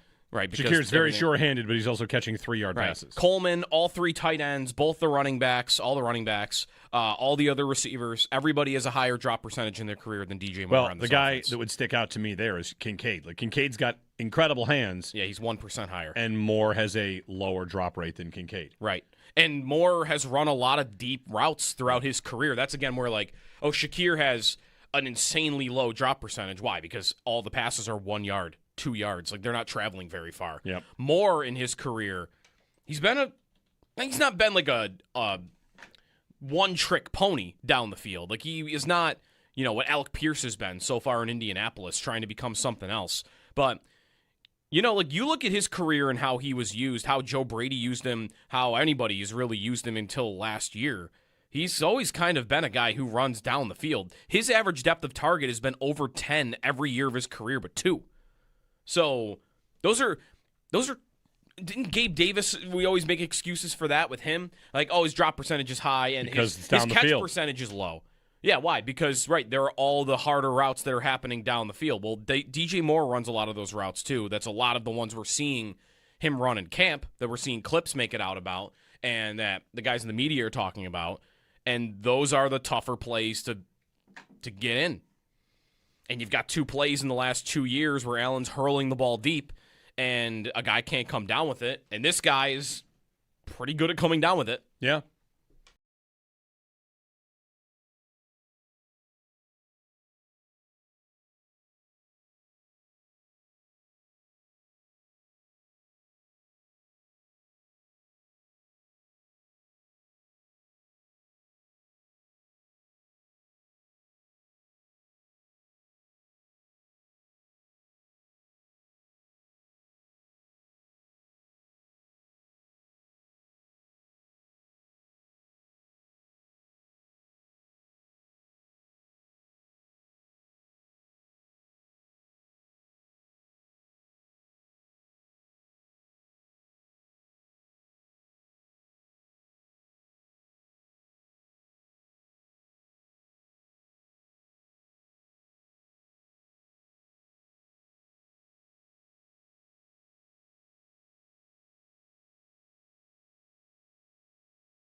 Training camp, they get back at it just 2 more times at St. John Fisher University. Tomorrow and Friday, and then on Saturday, it's the return of the blue and red practice at Highmark Stadium. Yesterday, we heard from special teams coordinator Jeff Rogers. Monday was Joe Brady. You'll be able to find all of the coach and player comments on demand at WGR550.com. Coverage of training camp on WGR, presented by Fiegel Car and Joyce, your border attorneys. By Outlet Liquor, when you need to stock up, it's the place to buy a case. What's your outlet? And by the Barnes Firm. Car crash? You've got to call the Barnes Firm. 1-800-8-million. Looking around the NFL? The Ravens, they signed Zay Flowers to a 4-year contract extension, including $140 million worth up to. And ESPN's Adam Schefter reports free agent tight end Zach Ertz, dealing with an ACL injury, is cleared for all football activities. The Athletics' Dan Dugan reports the Giants' offense has looked disjointed early in training camp. And the Cardinals, they announced quarterback Carson Beck will start the Hall of Fame game. Kenny Pickett will start for the Panthers. Listen to Chopin Bulldog all week for your chance to win tickets to see Jeff Foxworthy in the grandstand at the Erie County Fair on August 19th. Tickets on sale now at ecfair.org. And don't forget, your ticket includes your admission to the day of the show. That's your Paddock Chevrolet Sports Headlines. Paddock Chevrolet with you for the extra mile since 1935. I'm Joe Cali for Western New York's Voice of the Fan, WGR.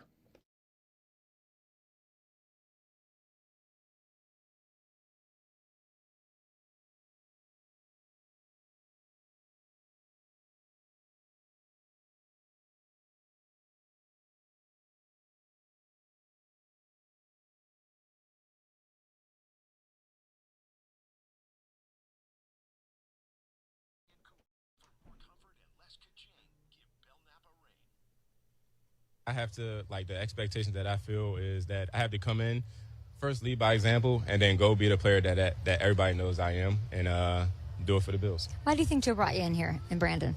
Why? To take this team where they need to be. You've always... DJ Moore speaking there with Kay Adams. DJ Moore, talk of the town these last couple days, and big highlighted training camp that highlights just why. Joining us on the Western Highline, talk a little about DJ Moore, is Tyler Dunn of GoLongTD.com. He's got a long-form piece up with DJ Moore. Talked with him, talked with the Bills wide receiver coach, and we're happy to talk with him. Tyler, good morning. Good morning, Jeremy. How you been, man? I'm good. Good timing on the DJ Moore piece. He, he's talk of the town after that big catch yesterday, and I wonder, Tyler, we know of him. He's been in the league for a while, and the header on your piece is about his desire to show people what he is and how he's still got more left, as if maybe the league forgot about him a little bit. No doubt, right? Because it's not just the local reaction, which lest we forget when this trade went down and we're all kind of crunching the numbers. I don't know. It's always hard to gauge. You guys would know better than me taking all the calls. It didn't seem like a lot of people were very pleased with the decision. And we'll see how this thing plays out. I mean, we're 1 week into a freaking training camp. So, but yeah, it really is $24.5 million. The Bears, they took care of a lot of those bonuses. Still a lot of money. You're swapping the 60th pick for the 165th pick for a 29-year-old. I get all that, but it's not even just the angry fan reaction. I mean, look around the league. Jeremy Fowler just had his rankings come out, and 26 wide receivers were on that post. DJ Moore isn't one of those names. Hell, I was just talking to an AFC defensive coordinator, and when I mentioned DJ Moore kind of through a sunny side up lens, hey, this is somebody that could maybe get separation, he's just yeah, I don't think so. I don't know. So the Bills, Brandon Beane, they see something that most everybody did not. And I talked to Brandon about this when we sat down. They studied every one of his routes last season with Chicago, even when he didn't get the ball. And look, we all watched the Bears, and those highlights were fun. They did kind of phase him out. They want Caleb Williams to grow with younger weapons. But when you watch DJ Moore, I mean, there's balls going over his head. There's balls going to his feet. He just wasn't getting a lot of targets at times. And so that's the bet, is that he still has some prime football in him. And I think that we tend to forget that this position is unlike any in sports. You better want the ball. You better demand the ball. And I chatted with Drew Terrell about that, and I think DJ Moore is exactly that kind of weapon who he looks around the league. He hears all this stuff, and he even admits, I don't like it. I got to remind everybody who I am. Quote, if people don't know, when we're playing, they will know. And he still stacks himself as one of the top guys in the NFL. 1 week in, holy hell, he looks like he is that player. Yeah, it does feel like the further away, Tyler, we get from the trade. There was an NFL executive in an athletic story who said that Moore was going to get cut, and they gave up a second-round pick and $40 million. What's going on? And that was where, me and many others were taking their cues from. It's what was the value of the player. The further we get away from that, and now we see, especially just the things we've seen at camp, more optimism about what the season could be. It feels like now it's maybe less of, okay, what was Chicago's value for him, and what did the league see the value for him? And if he plays well enough to what a receiver that catches 1,000 yards or whatever it is will cost, nobody's going to really lose sleep over what they paid if he produces. Isn't that the truth? Even in Baltimore, where Zay Flowers is getting $35 million a year, people lose their minds. Well, hell, if they're in the Super Bowl, if they win it, if he's making plays, it doesn't matter what you pay these guys. You got to take a chance, and you guys have been really consistent with that point. And look, it's great. The everyone eats thing. It did work. and we can rattle off all of the numbers, 30 points, 8 straight games, MVP quarterback, rushing champ, running back, all that stuff. But you get into the playoffs. It's 3rd and 8. The season's on the line. Football isn't overly complicated. At the end of the day, whether you're on the offensive line, defensive line, whether you're outside corners and receivers, your man needs to beat their man. And Drew Terrell kind of made that point. Like, you've got to have a guy, whatever offense you're in the playoffs, who you know can win. So, yes, I know Josh Allen loves to get up to the line and read the whole field and find the open man. He didn't necessarily want a receiver in his ear demanding the ball. But I think that Josh Allen probably already is seeing the benefits of, okay, as I go up to the line of scrimmage, I've got a weapon who I know is going to win on this play. And DJ Moore does it in such a different way. And his coach kind of broke it down that it's really strange. Like, he'll run a dig route 10 to 15 yards, and 99% of the receivers, they're breaking off their outside foot. He can do it breaking off his inside foot. He's not a polished route runner. He moves differently. He's a running back with the ball in his hands. And I think that in a roundabout, weird way, reps and reps and reps and reps, Allen and him can get on that same page because he's kind of an improvisational, unconventional quarterback himself.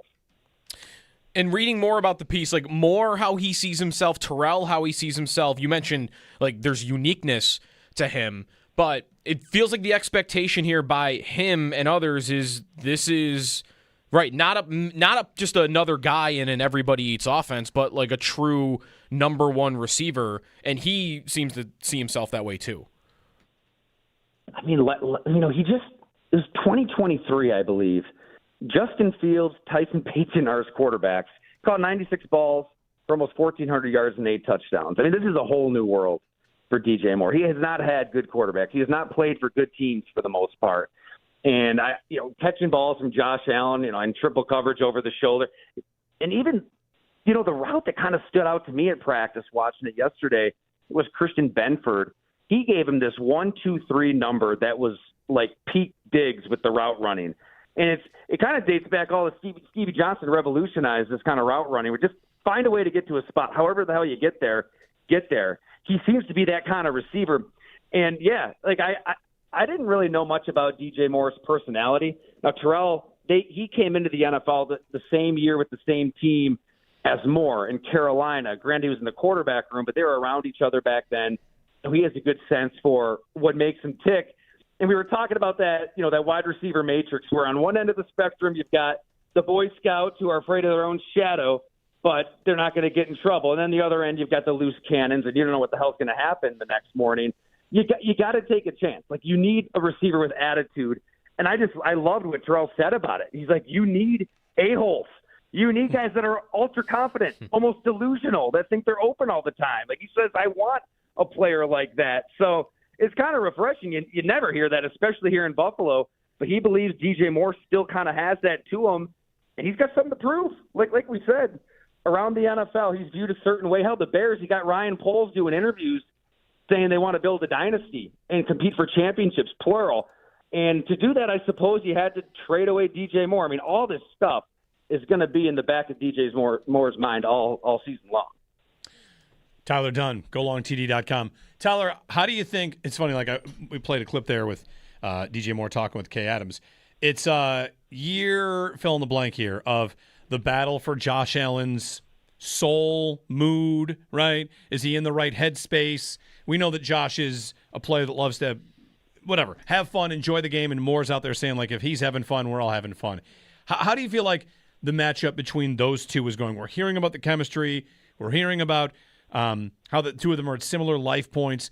When the adversity hits, is Moore the kind of player you feel like Allen will be able to, lean on? Because I think we're all talking about him also having other guys to lean on in spots like that. That's a great point. I think context matters too. So when Diggs came in, right, he's off of the Minneapolis Miracle, and it was good for a while. It was really good for 3-4 years until it wasn't. Right? And then you got the scene in the Cincinnati playoff game, and then the big drop, and things soured at the end, and like it does with a lot of these guys. Look at A.J. Brown in Philadelphia, and they won a ring, and eventually they had to split that thing up. what kind of fascinates me with DJ Moore is where he comes from. I mean, he is lost in Carolina, lost in Chicago, going through different regimes, going through different quarterbacks. And they get to the playoffs last year. It's the first time he gets there, and he's a huge reason for it, right? He catches the touchdown against Green Bay in overtime late in the season. He catches another game winner in the playoffs. It was weird because he's getting kind of phased out, and there's all this inconsistency at quarterback, but he still made the plays, yet they kind of move on. I got to think being in Buffalo with a perennial contender and a quarterback like Josh Allen has got to be so rejuvenating to DJ Moore, where I can't anticipate like friction or things getting bad between those two. Look, they're going to win games. They're going to lose games. They'll go through their ups and downs. But I think you're right, Jeremy. I think this is somebody that he'll really be able to lean on, Josh Allen, because of everything that DJ Moore has been through. I mean, Caleb Williams, for all the highlights that we've seen the last 7 months, he was 32nd amongst 33 qualifying quarterbacks in terms of completion percentage. I want to say Josh Allen was a full 12 points higher.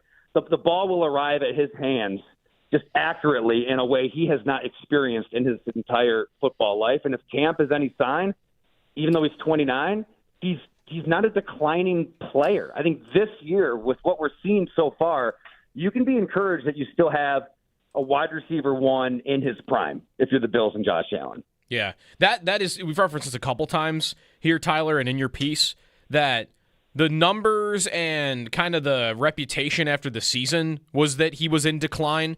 And I feel like at every turn, the Bills, Brandon Beane, Terrell here in this piece, and really the price they paid, right, is they do not think he's in decline, and they still believe he's a number one receiver. And that maybe the explanation for Chicago was just more about the offense overall, the fit, and maybe even the quarterback.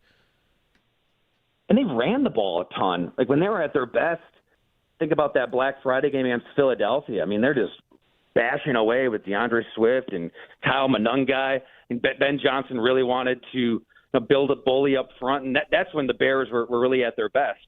And then they had Roma Dunze, and then they've got Luther Burden, Colson Loveland. They're eating up a ton of targets. So, yeah, I really think it had more to do with everything else going on in Chicago than DJ Moore. Ben Johnson's in charge there. I know Ryan Poles is the GM, but Ben Johnson's the one getting paid a lot of money. He's got the final say, and his fingerprints were all over those draft picks. For whatever reason, he wants to take this offense that direction. And look, him being an unconventional receiver might be part of it too. Right? Ben Johnson has his offense. He wants his receivers to be precise in a certain way. And in Buffalo with Josh Allen, the way he plays quarterback, I just think that fits DJ Moore's game better than what Johnson's trying to build in Chicago. Tyler Dunn, golongtd.com. Check it out. His latest conversation with DJ Moore and Drew Terrell, the Bills wide receiver coach as well. Tyler, thanks as always. We'll chat again soon. Hey, thanks so much for having me, guys. Appreciate you. Thanks, Tyler. You buying DJ in fantasy? It's another year where a Bills pass catcher is like up for debate about what it's going to be. Yeah. It's been Kincaid in the past. It's been Gabe Davis, and it feels like Moore is one of the more debated how good it'll be. Yeah. I mean, we talked about him earlier in the offseason. I have him on our dynasty team, and that did not happen. I almost traded for him. I don't think I would trade him now. I mean, of course, I would trade him, but yeah, you asked for a first and Brandon Ayuk, and I didn't do it. Yeah, how do you feel about that right now? I kind of want to keep that first. The Ayuk part, I guess you're not losing sleep over. That's a little tougher. That's a little tougher, that part. I mean, hanging on to that asset. Yeah, he's a big debate in fantasy because all the fantasy content that I ingest on the Bills offense, everybody has the same attitude. He's not the same player, but the Bills valued him this way. So how do we price him? Mm-hmm.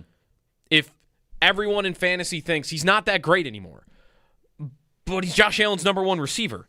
Yeah, that's to me, he is starting to go like as one of the low 20s receiver. When earlier in the offseason he was going like around 30th, and now he's like 23rd, 24th. This is right where like Terry McLaurin is going. This is like for running back, like Kyron Williams and DeAndre Swift. Like, forget how good they are. Right, their coaches use them all the time. Right, how good does the coach think he is? Yeah, matters more than how good you think he is. A little bit. And like DeAndre Swift, here's Kyle Monungai with another an injury, and Swift, he's going to get the ball. Right, like the guys going below him, How many of these guys are number one receivers on their team? McLaurin, he is. Jamison Williams, no. Devontae Adams, great, but no. Mike Evans, kind of. Yeah. It's kind of like a mix there. Christian Watson, Carnell Tate. Like, all these guys that are going below him there, where you're trying to project like what he's going to do this season. Well, I'm at a point now where I went into the offseason not liking DJ Moore in fantasy, and I would take him above all those guys right now. Yeah, it's a Josh Allen point. Everything is lifted by Josh Allen, and it's what they valued him at. They paid this guy 3 years a lot of money. They're gonna want to see it work. And if he's already looking good in camp, I got no reason to believe right now that he's not going to be their number one receiver. So if he's going to be their number one receiver, yeah, he's valuable. Evan Lazar on the Patriots coming up at the top of the hour. Sal in that segment as well as we roll through this sunny Wednesday morning. Jeremy and Joe on WGR.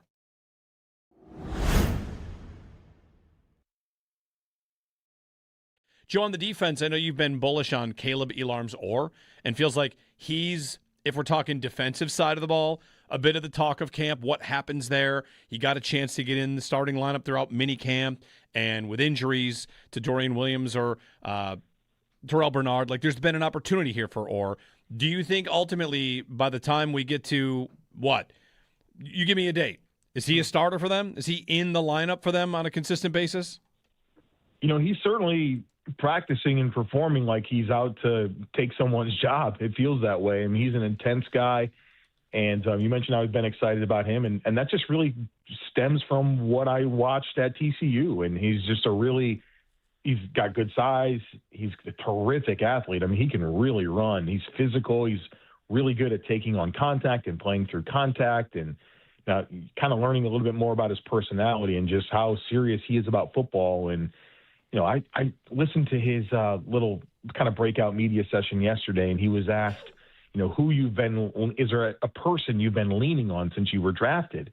And he said Jim Leonard, and he didn't say Terrell Bernard. I think if you ask TJ Parker, he might tell you Bradley Chubb has been the guy that has been, he's been leaning on. It's Jim Leonard. And I think that was loud and clear because he didn't say, a veteran that was on the team. And so I think Caleb Alarm-Zorda is out there to take a job. I think he's doing everything that he can to tilt things in his favor. Now, Terrell Bernard and Dorian Williams have received the first team reps since they've both been kind of back to that full practice status, and so he's going to have to earn it. But there's no denying that he's the linebacker that's popping the most, and there's a lot more to go. And the camp is going to be kind of closed to the public, so there's going to be less reporting, and so I feel like the time after the blue-red will obviously define so much of this, but whether it's as a starter or as a third backer, I feel like it's going to more and more land on Caleb Elarm-Zorr, and he's really, really turning heads right now, and he looks impressive.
All right. Very quickly, got something for you here. So Ryan Paganetti on Twitter, at Ryan Paganetti, he get into some number crunching, some fun stuff. He's the one that a couple days ago put the odds that the 49ers injuries went from very good to very bad the way they have at like 1 in 41 million. Yep. Substation, electric substation. Anyway, want some gambling advice going forward? Okay. He looked into, I spent an unreasonable amount of time classifying what NFL head coaches wore on the sideline over the last 15 seasons. Oh, boy. He was looking for pantalytics. What kind of pants is the coach wearing? Wow. With regard to weather. So. Versus shorts? No. Pants versus. Normal pants or rain pants. Oh. Is the coach wearing pants that are weather-based pants? Here's what he found. Weather-based pants. 64 games where at least one coach wore what I classified as rain pants or weather shell pants. The game finished under in 75% of those. The average was 6 points below the closing number. Yeah. And passing EPA. Teams averaged 50 fewer passing yards. Passing EPA collapsed. So his takeaway is watch the pregame sideline. If you see coaches in rain pants, hammer the under. It hits 75% of the time. Ryan Paganetti, Pantalytics. I'm assuming it was raining in all of those instances. Yes, but unless there's a coach out there that just likes the rain pants all the time. His point is the forecast is regional. The rain pants are field level. What's it doing on the field? Yeah, okay. Right. Good point. We're going to go to a game and be like, Joe Brady's a shorts every day guy. That guy throws on rain pants, right. You'd take Allen's unders. Rain pants. Are they wearing regular pants or rain pants? Evan Lazar on the Patriots when we return. Sal also coming in for a quick chat on his chat with Pete Gwelly, which was part of the It's Always Game Day in Buffalo series. Check that out. Had a chance to listen to that. Got a lot of good stuff. We'll recap that with Sal after Evan. Both coming up this segment here on WGR.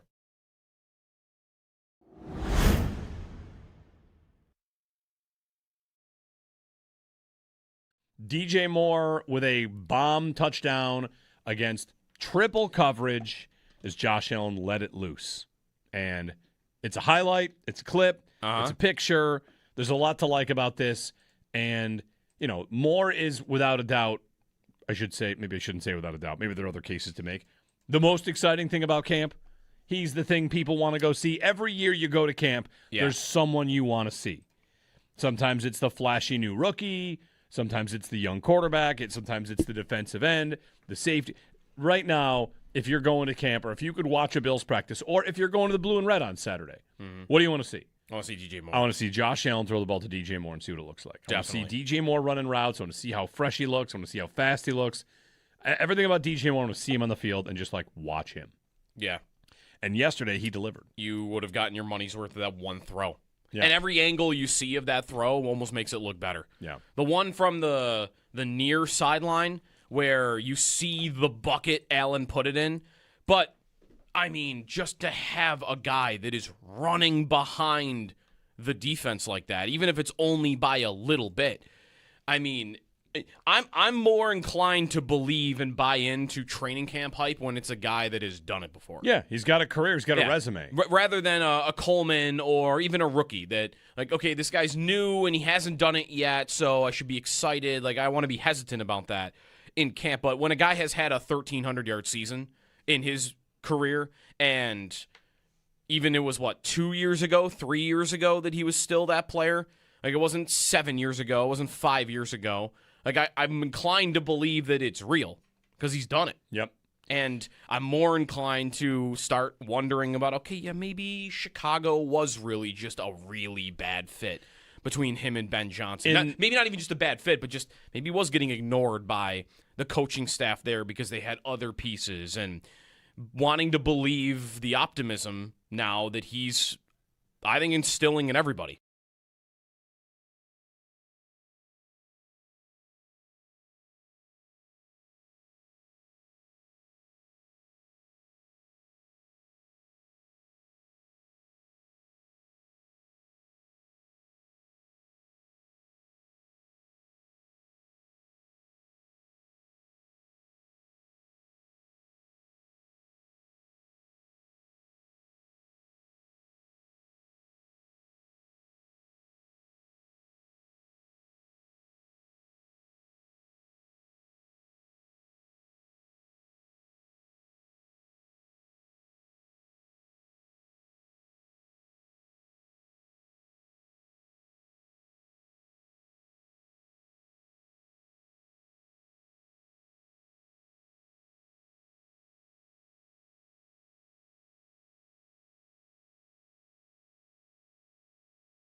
An off day at training camp for the Bills. They get back at it just 2 more times at St. John Fisher University, tomorrow and Friday. Then on Saturday, it's the return of the blue and red practice and scrimmage at Highmark Stadium.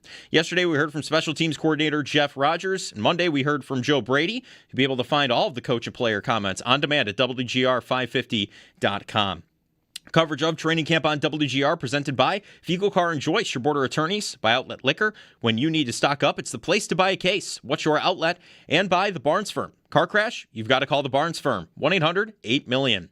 Looking around the NFL, the Ravens, they signed Zay Flowers to a 4-year contract extension worth up to $140 million. ESPN's Adam Schefter reports free agent tight end Zach Ertz, dealing with the ACL injury, is cleared for football activities. The Cardinals announced quarterback Carson Beck will start Thursday's Hall of Fame game.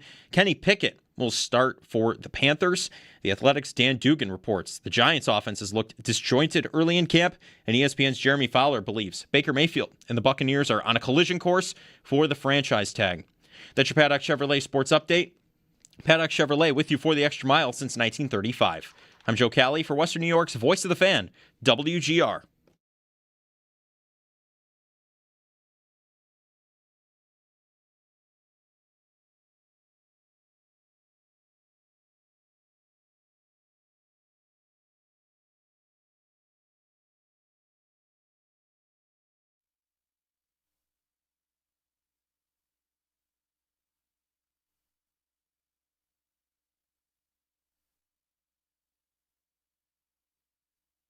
I'm ready to go.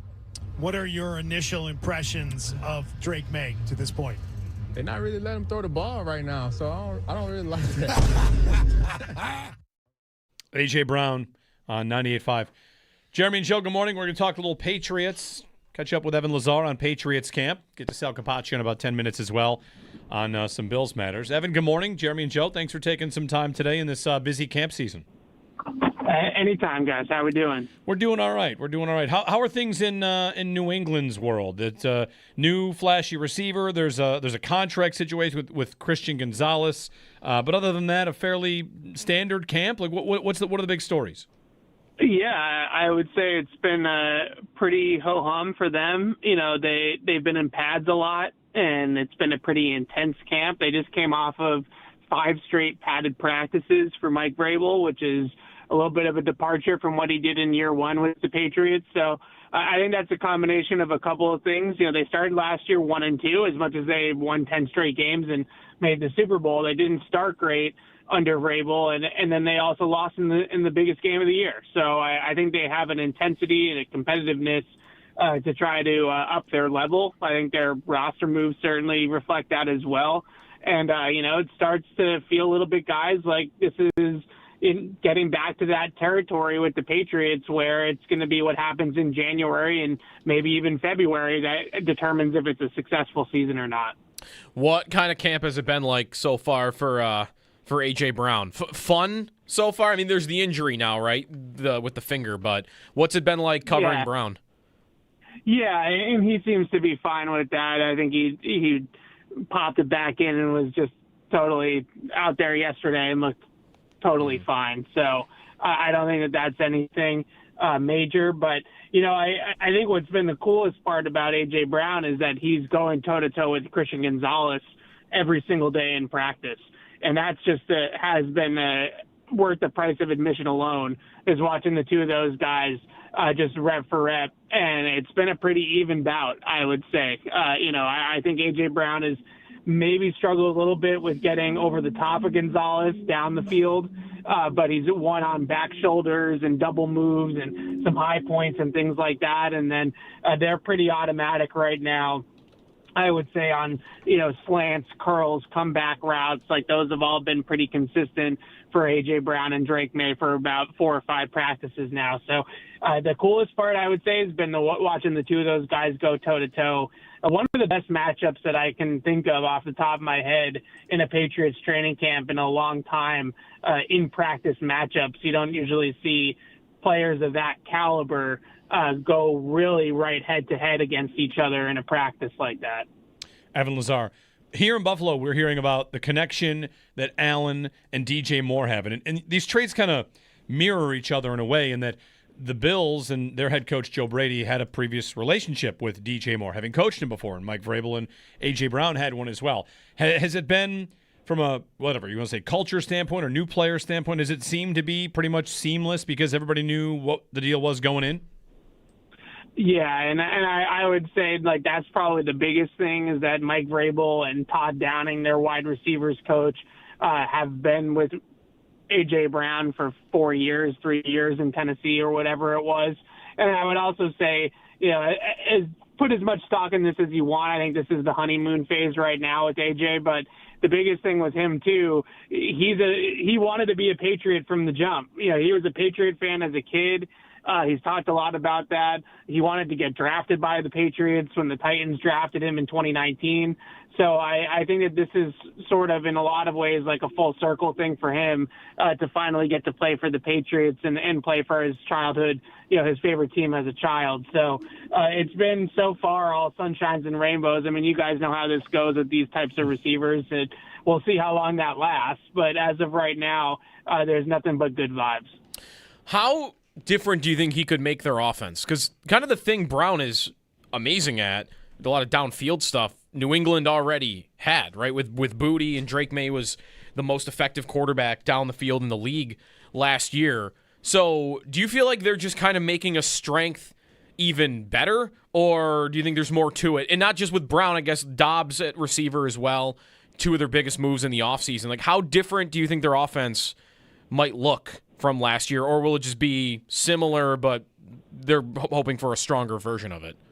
Yeah, I think that's a good question because I think Diggs was a different type of receiver than both of those guys, especially at this stage of his career. And that's one thing that we've seen a little bit in practice is, Diggs has this uncanny, like, craftiness to his route running, right, where he can kind of improvise, and he has a unique way of running routes, and that was really conducive to the traditional slot receiver role in the Josh McDaniels offense last year. This is going to be a little bit more traditional and a little bit different than what they had last year with Diggs in that regard. Now, the one thing I would say about the offense this year is I think that they have a lot more versatility and they have a lot more change-ups that they can throw at defenses, and I think they're going to try to run the ball a little bit more effectively as well. So we've seen in A.J. Brown's career, whether it was with the Titans or the Eagles, that because of his downfield prowess, they see a lot of too high safeties. They see a lot of, off coverage, things like that to try to keep A.J. Brown in check.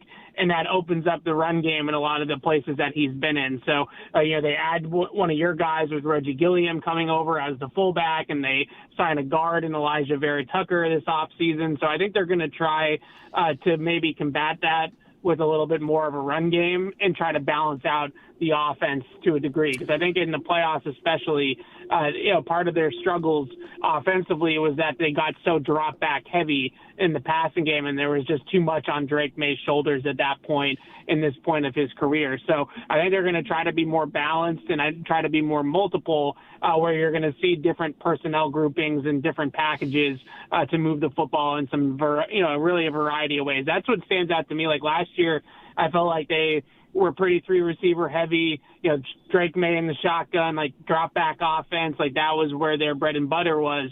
And this year I see that they have a lot more personnel groupings and different things that they can throw at you. Is all of this, the run game part of it, the receiver acquisitions, also designed to help May with sacks? I mean, last year, I don't know if there was anything he really struggled with otherwise, but he took the most sacks in a playoff ever. They played 4 games, so that helps to that. And I think he was top 5 in the league in sacks taken. So, I don't know, is that something they're chasing, is not having him be hit as much? And does that even really come up as a problem of his right now? Yeah, I would say maybe to an extent. I don't know if it's necessarily about him getting hit too much, even though the shoulder did pop up last year, so maybe that did play a factor in the playoffs. But I think that it's mostly just they didn't really feel like they controlled the line of scrimmage very well last year. And they had a lot of young players on the offensive line. Jared Wilson, Will Campbell will be in their second year. They didn't really have a traditional fullback that Josh McDaniels likes. Their tight ends were not great blockers. So I think these are all areas that they're trying to improve to be a little bit more of a physical football team. And I think that was one of the surprises last year, as good as they were.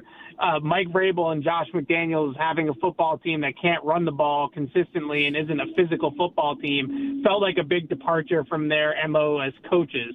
So I think that they wanted to get back to that sort of identity, being in the trenches and being a better team up front, just for an all-around better version of themselves. You're right about the sacks. That was probably the one thing, and I remember Drake May last year taking ownership a lot of the time of those sacks, even in the regular season, because of the style of play and the type of quarterback that he is. He's always going to be walking that line of playmaking versus, getting the ball out and living to see another day. And I think that's something that as a young player, he's still trying to work through. His play extension, a lot like Josh Allen, is just such a great part of his game. But at times last year, that would be a detriment, especially in the playoffs, where he'd hold on to the ball maybe a little bit too long. So I think that's a long-winded answer, but I think it's a lot of factors of trying to be just overall more balanced and more efficient offensively. Yeah, no, that makes sense. If they are more balanced, by the way, is that going to be Henderson then? He broke off a big run against the Bills last year. His efficiency was crazy. But I know they didn't really play him as much in the postseason. So is that his backfield now, or how does that look to you? Yeah, I think that's actually going to still go the way that it did last year. Now, I'm assuming the hope is that Henderson will be able to chip in more at the end of the year than he did. Like last year, once they got into the playoffs, it was Ramondre Stevenson's backfield. Henderson barely played in the playoffs. So I think that's going to be hopefully a little bit different in year two for Henderson, that he can take that next step and be more involved when the games really get important at the end of the year. But I say it all the time, and we argue about it on our shows with Henderson. He's a home run hitter. That's just who he is. He's going to have a bunch of 2 and 3 yard runs, and then he's going to have a handful of 70-yard runs, right? That's just his game, and it will all come out in the wash. This expectation that he's going to be this all-around, back that has great vision and great feel and instincts, I'm not sure if that necessarily is going to be there for him in the NFL. I think that he's sort of is what he is. So they have a nice 1-2 punch with him and Ramondre Stevenson, who is a little bit more of that consistent, 4.5 yards a carry type of guy that can do that sort of thing. So I think that will probably stay the same. Last thing for you quickly from me, Evan. What's going to happen with Kayshon Boutte?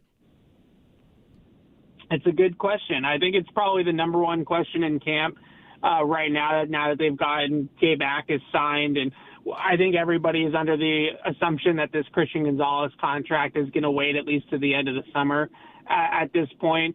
I think the difficult thing that they have with Boutte is that they clearly have a log jam there, especially at outside receiver that he's a part of. But he has this built-in chemistry on downfield throws with Drake May. And like you mentioned earlier, that's Drake May's superpower, is throwing the ball down the field. So he has this chemistry with Drake May on these deep balls that is really the best on the team, and is something that you are a little bit weary of them taking away from Drake May. You're taking away a guy that had a ton of success with him last year and giving him 2 new receivers in A.J. Brown and Romeo Doubs, and you just worry about that transition being smooth. And is that a seamless transition, or are those guys not as tied to the quarterback as Kayshon Boutte is? So for Kayshon Boutte, I think it's a volume issue where he looks at it and says, at best, I'm probably the 3rd receiver here, maybe even the 4th receiver. He's in the 4th year of his career, so he's in the contract year this year. So he's looking to cash in next offseason as a free agent. And is he going to get the targets to showcase his skills enough to get paid next offseason? Probably by another team. I think that's where his side of it is coming in and saying, well, if I get traded to a wide receiver needy team, then maybe I can make more money and cash in next offseason if I have 80 targets next year, this upcoming season, instead of 40 in New England. So I think that's the difficult part. But for the Patriots, he's a good player. They have team control on him. And I would say the last thing is that they aren't in any rush to really trade him, right? There's no real urgency to trade him. So from the Patriots standpoint, it's like, if somebody doesn't blow us away with the trade offer, then do we really just want to give him away to another team, especially another team in the AFC that might be a contender and might be playing us in January. So it's a difficult situation because I think the Patriots have this embarrassment and riches to an extent at receiver that they would like to hold on to for as long as possible. But from Kayshon Boutte's perspective, I totally understand why he just doesn't see the opportunity that he wants with the Patriots. So I don't know how that one resolves itself. I think that they're going to hold their water on it as long as they possibly can, maybe even all the way up to the trade deadline just to see how their injuries and the situation at wide receiver for them unfolds. Evan Lazar, senior reporter, Patriots.com. Evan, thanks for the time. We'll chat again soon. Sounds good, guys. Thanks, Evan. Bills and Patriots in Week 4. Give me the Commanders for Boutte. Listen, as a card-carrying Kayshon Boutte truther, if they trade him away, good. He's good. He is good. They also have other good receivers. But like on he the said, team. like they're probably not going to use him if he's there. All right. So, would I rather have him on this team than Diggs? Yes. The Bills? Yeah. Yes. For the skill set. He's the over-the-top guy. He flies down the field. Along with DJ Moore, who does, is going to rather have that than maybe one or two guys here. Anyway, Sal Capaccio's here in studio. Sal, I had a chance. I had some time yesterday. Listen to your full conversation with Pete Quelly. You and Matt Bove had him there from St. John Fisher. He dropped in there with you, right? The uniform schedule is going to come out at some point today. Not yet. We got to bring up with him. I think so, yeah. More press releases during this show. Why are we waiting? 10 a.m. Why are we waiting? We're ready. We need content. We're ready to react. And this is just a uniform schedule. What could we possibly say that's bad? The Bills have never really done that. They had never really put out a uniform schedule. Yeah, other teams have done it Other sometimes. teams have done that, for sure. But the Bills had not done that, and that's going to be the case. We do know they're going to wear the red helmets on Christmas at Denver. And it sounded like maybe with the white uniforms. I think so, because well, that's up to Denver, like what they want to wear first. Right. So if they're wearing dark, that would make sense, obviously. Right. We learned some things listening to your conversation with Pete. One, I learned about the uniforms. You have 6. You can wear 5 in a year. So they're going to choose between throwback or the red color rush because they've introduced the alts. So it's home, road. Those are the 2 basics. 2, yep. Nickel City alts, Rivalry rivalry, series. and one more. And then throwback, and I don't think color rush is like they can do that, but you think they pick throwback? I think that's how it works. They have to pick one of the 2. And I learned a little bit more about we talked with Pete about like the helmets and the shells, and even like he said, look, there's a lot of confusion even amongst the teams. Like I'm like, what you can and can't do because you can use the shells and different logos and put things on, and obviously there's been rules across the last several years about because of all the concussions and things like that. So even that, like the shell of the actual helmet is different than like the logo of the helmet, if that makes sense, right? And how you want to do all that together. That sounds like they're okay, though, because you can use 3 shells. That's correct. I believe that's the case. If they have a blue, a red, and a white, and the white you change the D. Like, I feel like they are probably in the clear on that. I think so. So, anyway, I think the point I want to make on that is I don't want to be too firm on, like, and I know Pete didn't either, because, like, those are a lot of things that you kind of get in the weeds of with the league on what you can wear and what you can't. I think there's some misplaced frustration. You can have frustration with how the uniforms look. I think that's fair. I think some of it's misplaced, though. I was listening yesterday, and Pete talking about the constitutional color palette that the league has. I want to be mad at the league for having so many barriers to uniform stuff. I was just going to bring that up. Constitutional color palette is my new fantasy team name. I love that. That is great. But they can wear gray because it's in their constitutional color palette. Because it was one of the original colors of the team back in 1960. Who threw the word constitutional? Tell me how on earth the Jets are allowed to. How do the Jets wear black then? Is it the Jets ever worn black before? Right. They must have. Do they somewhere? Is it a black or is it a really, really, really, really, really dark green? Because the Dolphins call it midnight blue, pitch blue, It is not black. Pitch blue. Now the Jets might have a little bit of black in their original uniform, maybe on the outline, because someone pointed out the 49ers wearing black. They actually have a black around their San Fran logo. See, the Let's Jets, bring in the Jets have a Gene's cheat code here. Because Gene, do you see any black in this logo? Is it in their constitutional color scheme? Hey, listen, the Bills, when they first started playing, were on black and white television, so like those would have been black uniforms at some Fair point. point. Why doesn't that count? That's right. Fair The point. Jets, do they get to choose blue then because of those New York Titans throwbacks? They get everything then, right? They get blue, they get yellow. Oh, I like it. because I liked your idea of like a black alternate idea at some point, but More concerts coming, right? Like that's in the future. Not right now, but next year because they wanted to make sure they're up and running for the football season. But they've got 4 events coming up soon, 2 preseason games, and blue and red on Saturday, and then an open practice as well. And like these are going to be good dry runs for people. I mean, he seemed confident that they're ready. And I also appreciated that he mentioned like the to-do list and things to check off is 20,000 items. Did he say that? Something like that, yeah. Something like 20,000 things to get to. Most things you won't notice, though. Sure. If you go to the game, you won't notice.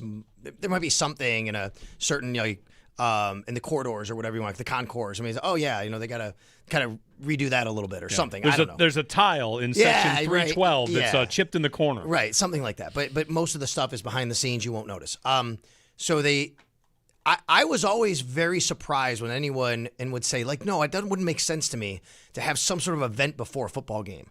Like, you got to get ready for football. Mm-hmm. I was talking with some of the tech guys that run football operations who said they've had to go through a lot of testing with the league, the communications, the cameras, like the headsets, like all of that stuff. To me, like, you couldn't put a big event in there before a football game and have something go wrong. And then all of a sudden you got to go back and play a football game after going through all that testing. So it always made sense. They wouldn't have a concert in there, a monster truck or something like that go on. Actually, monster trucks, now they got a bigger field. Like we could do a real monster truck event instead of just inside the arena, which are great. But, a little bigger jumps. You might destroy the grass. We'll put something down. What was his quote was, they've been in touch with a number of high-level concerts. Yeah. So imagine what you want to imagine there.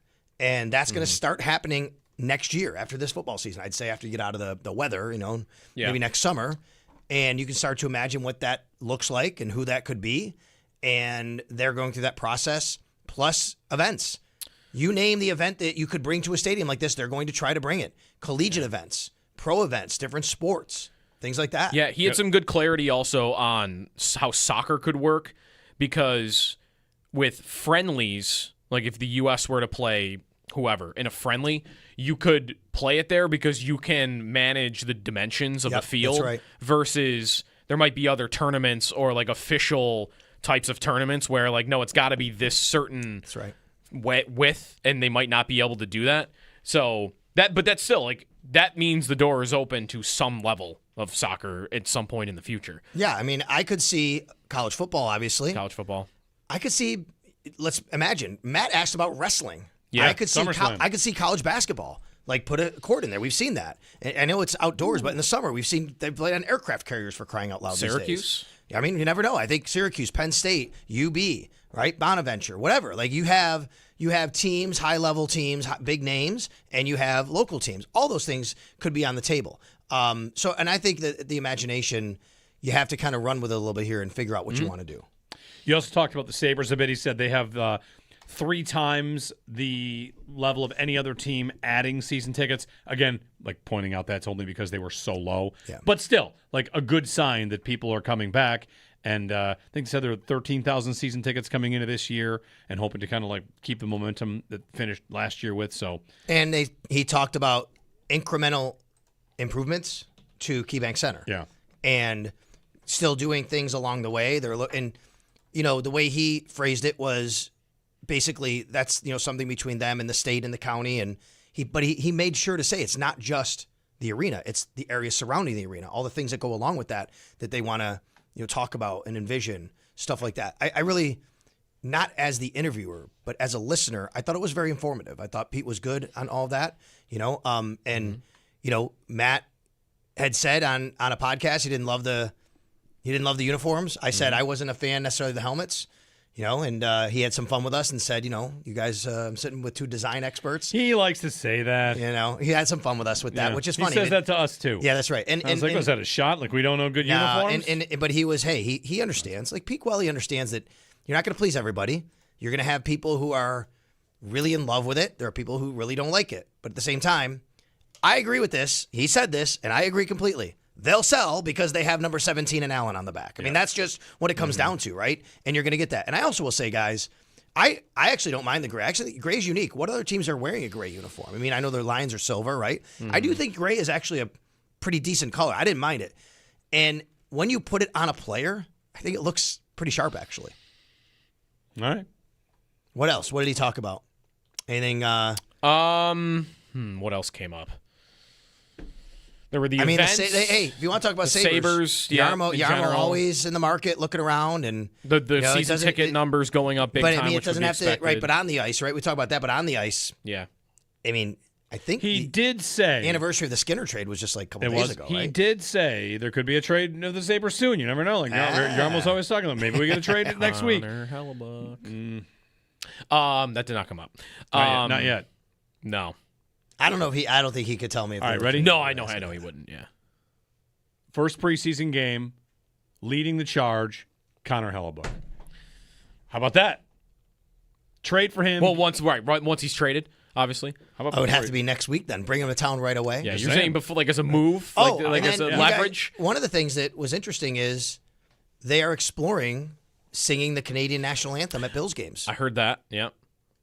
I don't want them to do that. Why? I don't know why you would do it. You would do it because a lot of your season ticket base comes from Southern Ontario. Yeah. And they have this partnership with and they have now they are the Toronto and the Canada. Raptors. That's right, Canada I'm international not partners. against it, but I feel like that's trying to overreach a thing that is cool that you have for your hockey team. I get it. I would not do it. To me, it feels like feel forced. To me, it feels like playing the shout song as the goal song for the Sabres. When people say do that, like let's keep that with the team that it's with. I don't think they should do that at the Bills game. I mean, he did respect to Canada. He did say there is there are some hurdles there with television and the timing of everything, right? But it's something they're looking into. I specifically asked him about what acts we're going to see Thanksgiving halftime. You got opening night halftime. Like we're going to see stuff that we normally wouldn't get inside. Here at Bills games, I guess for those real big standalone games. Yeah. Nothing on that though. He said obviously they're talking with a lot of different performers with that. I'm looking up artists touring in 2027. Ooh. I looked that up also. I saw the Eagles on that list. Yeah, there's some big ones. Olivia Rodrigo. That'd be a big one. Some of these tours only go till like the end. You don't know. It's kind of too far out. Right. Some wouldn't even be announced. And some are yet. international tours, but something to look at. Some that wouldn't be announced publicly yet. Well, people can find it. They can download it, subscribe, watch it at Sal Sports on YouTube, and you can just go there and put it down and listen like I do with you guys. Every morning I get up and I put on WGR on the YouTube stream. Yeah. I just put my phone down and I get ready in the morning and I listen even though I can watch you. You know, it's great. And you could do that now with all these things. So if you want to do that on the video side, Always Game Day in Buffalo, or you can just download it and subscribe through through your podcasts. All right. Thanks, Sal. You got it, guys. Are you back to Fisher tomorrow? Oh, no, I'm going up today. What do you think I'm doing today? Oh, you're playing golf. I'm going up to Rochester. Hold on. Where are we playing? No, I don't even want to know. I want to know. Where are we playing? I'll be playing at CCR today. Nice. We played there before. Yes, we have. Great spot. You have a friend up there that I've played with, and we're getting together today. Brian Colgio is going to join us up there today.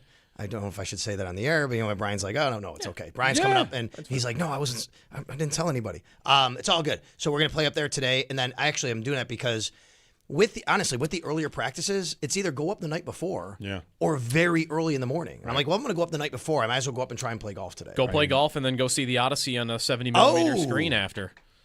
You won't be able to book that.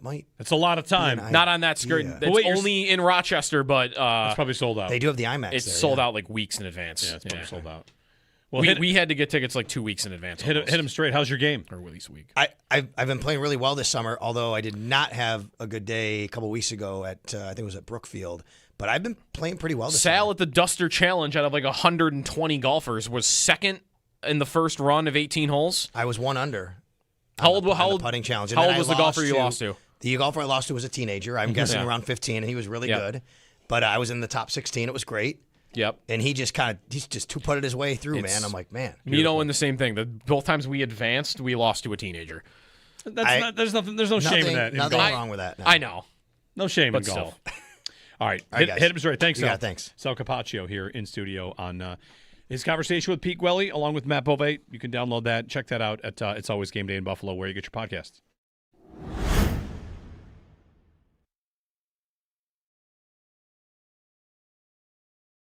That one trait, by the way, about him just ball tracking and catching the ball, he comes with that reputation that anywhere the ball is put near him, he's often going to come down with it. Looking through real quick, every single player on the Bills offense has a higher career drop percentage than DJ Moore, except for Khalil Shakir, which almost feels like it's cheating. A little bit.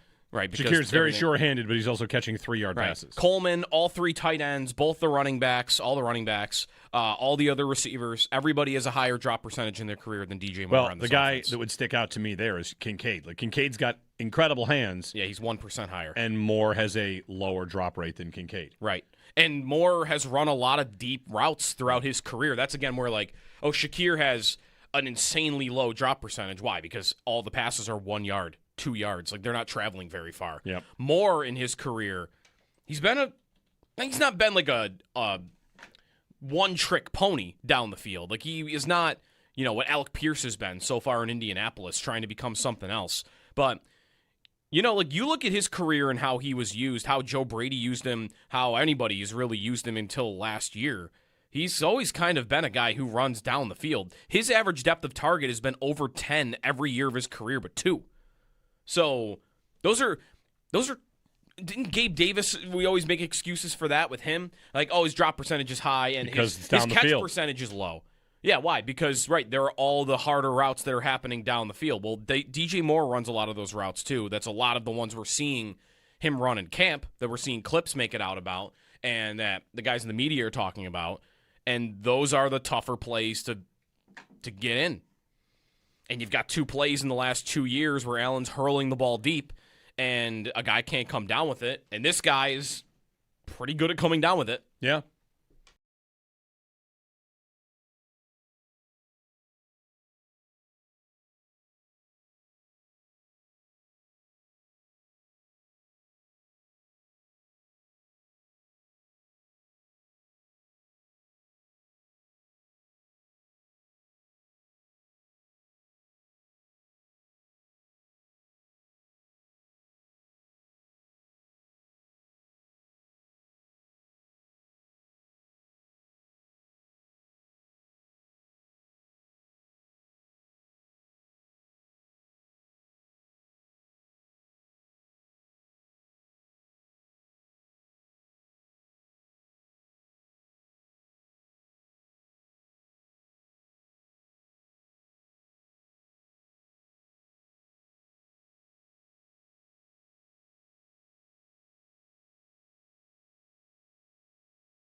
The journey that you're on.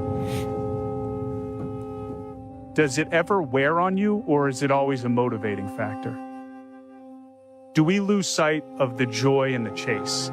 I think the journey is overlooked for the destination. Whether you fail, whether you succeed, I've come to a place in the last few years that doesn't matter to me as much. To be internally driven, have real and open conversations about yourself to yourself. You know, when I talk to myself in my mind, there's obviously things, why are you doing that? Be better. There is this push and pull. The want to win will never change. The drive to win will never change. I want to win.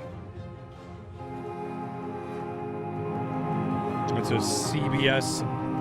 CBS edit of Josh Allen set to the Odyssey theme. Mm-hmm. How's the music in the Odyssey? Yeah? Awesome. I mean, like Inception and Interstellar's got banger music. It's not on Interstellar's level. No, Interstellar. Well, that's a whole different. It's the number one movie for music all time. Yeah. But it's great. Yeah, it's great. No, this plays and it's really good. I feel like I'm not. The music was almost so secondary because everything was happening. So visual. So yeah. It was very. It was. Yeah. All right. I'll see it. I gotta give me a month. We gotta get back there. Give me time to get to Rochester. I didn't get to go. September 16th. They extended it. Got time. I'm gonna need longer than that. I really am probably gonna need longer than that. The Bills have released their uniform schedule. Yes. And none of the days where we said they can't wear the alts are they wearing the alts. So the good news is, all right. So to open the year, Lions, blue primary jersey. Perfect. Okay. Chargers get Nickel City. Not a surprise. They want to get them early in the year. Mm-hmm. All right, there you go. So you're wearing Nickel City alts against the Chargers. Patriots, regular blues. Ravens, regular blues. Mm-hmm. Salute to service, Dolphins game, rivalry uniforms. They'll be white. Maybe it could be a little snowy that day. I always felt like they should wear those when it could be snowy. Yeah, I mean, that's November 22nd against the Dolphins. They'll wear the rivalry uniforms. You have a chance. By the way, the other NFL rivalry uniforms for the other two divisions that are coming out this year come out on August 25th. Yes. Thanksgiving, Chiefs, blue primary. Okay. Bears, Sunday Night Football, December 19th. Nickel City alts. I thought so. In front of the country. And then last game of the season, Jets, red alternates, which means no throwback this year. Right. Unless it's on the road, which I don't think you can do. No, they could. They wore their throwbacks against the Falcons last year. But I think you're only allowed to wear 5. And that would be a 6th. Right. That would be why you couldn't do it. So there you go. The schedule is out. Unless, do they count the red helmet as a uniform? That is a. It's not a different jersey. It's a shell. Here, that's what I mean. It's wait. Who's ready to ask this question? Hey, somebody with Photoshop, somebody with whatever, toss that new helmet on the white uniforms and send it to me. Oh, I've already seen people do that, and it looks great. It looks way better. Toss that white charge, the new charge helmet, on the whites, and let's see it. You can do that in Madden now. Because it's all out, so people can do the different combos and stuff now. Yeah, Madden, you've always been able to do that. Either of the two elements is going to stay, the helmet or the uniform. I think the helmet has potential. Yeah, me too. I think there are different jersey combinations where it would look pretty good. I saw a mock-up, honestly, with the red uniform that didn't even look that bad. I thought it would look like way too much, and it actually kind of worked. Who wears red with a blue helmet? Who's that? That's... Does Ole Miss have a setup in there that does that? Is like Ole Miss. Yes. It's navy, though. It's a navy helmet. Right. The throwback Giants uniforms have red on their jerseys with their blue helmet, if I'm not mistaken. Oh, wait. The red alternate Giants uniforms? Yeah. Oh, I loved those. They were so bad With looking back now. The But leather pants? The Broncos No. Like Eli wore a bright red alternate uniform in like the mid-2000s. Oh, okay. Ooh. Looking back now, it's horrible. But... The Broncos have those orange jerseys with the powder blue helmets that I think looks really good too. That could be a similar sort of vibe. If you do, yeah, like all due respect to Sal and like those that like Bulldog, I know likes the gray uniforms too. I cannot. It's all about the gray uniform for me. That's the problem. I walked by a store with them hanging up, being sold, and the jerseys by themselves it did not work. Yeah. Sitting on the hangers in there. There's just no reason to buy that over the blue one sitting right next to them. Red alternate. I didn't think we were going to get it. I like the red alternate. I've always liked the red alternate. I like it more with white pants, but red on red's fine too. So I like that they mix that in. Last game of the year. I mean, maybe they're not playing for anything anyway, but I wasn't expecting that. I thought they'd probably go throwback. Zach, who's coming up with the extra point show, or sorry, yeah, we still call him the extra. What do we call it? Yeah, still the extra point. Northtown Automotive Extra Point. I don't know why I blanked on that all of a sudden. Zach put up a good poll that is the most preseason poll and the most training camp poll that's ever been polled by anyone ever. Yeah. The question is, I mean, no, that's not a criticism. The results are just perfect. How has your outlook changed for the Bills after the first couple days at camp? Your options are improved, worse, or stay the same. And it is 43% improve, 55% stay the same, and 2% worse. And I promise you, every single NFL team would have that exact split. Camp is half the people are like, I think we might be pretty good. Half the people say it's just camp, and like 2% of people are just voting worse just to see if they're the only person to do it. Yeah, I think there's a couple instances where you'd find teams that would vote worse. Who? Niners fans right now would say worse. Only injury-based. Sure. But, Okay. but that's camp. Carolina would I be think bad. Minnesota, because both quarterbacks look like trash, could say right now that it's worse. I bet in Minnesota, you're not hearing they both look like trash. You're hearing great route by Jordan Addison as he goes over the top on a dime from Kyler Murray. Yesterday, there was a thing about Jefferson and O'Connell almost going into the crowd because somebody was shouting things at McCarthy. Yeah, it is bad. It's a bad scene. That's right J.J. now. McCarthy. That's an unruly fan base. A large crowd audibly upset because the J.J. quarterback McCarthy. is throwing the ball 10 yards over the grad assistant. If you're going to camp and heckling the quarterback, my guess is you don't feel worse when that guy plays bad. You feel the same, right? Hey, we're going to camp to tell this quarterback that he stinks. When he misses passes, you don't, oh, wow, what's going to happen to the season now? Yeah, that's not a guy you feel that's exactly the same. Changing. Kevin Seifert yesterday. An audible murmur from the crowd here after J.J. McCarthy overthrows his third consecutive pass. Yeah. There's a lot of those. Crowd murmurs. Again, that's someone that you already felt that way about. But Kyler, I'm not sure they thought that way about, and he's not reportedly having I bet a they very good were camp. skeptical on Kyler, and the people that are skeptical remain skeptical. Anyway. Who else? Atlanta, they have no quarterbacks. That's right. They're hurt. You're right, injury. Only injuries can make you feel bad. I think it would be, or if you have a new quarterback that doesn't look good. If you feel like, man, this is not going well, the quarterback doesn't have it, EJ hitting the hospitality tent. What would a poll have said the day he did that at Bills camp? Sure. You know what I would say? It would have said worse. You know what I would say if you told me your quarterback doesn't look that good in camp? I'd say Josh Allen lost a competition to Nathan Peterman. It's a pretty good counter. It's pretty good. It's a pretty good, yeah. Was Allen good in camp, though? He lost the competition to Nathan Peterman. But, they were always going to put Peterman in, weren't they? Maybe. I mean, they were supposed to put Kevin Cobb in front of EJ, and that didn't happen because he got hurt, right? All right, Extendo Sports. And we'll pass things off to the Extra Point Show coming up.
All right, everybody. Hey, Joe, quick question for you.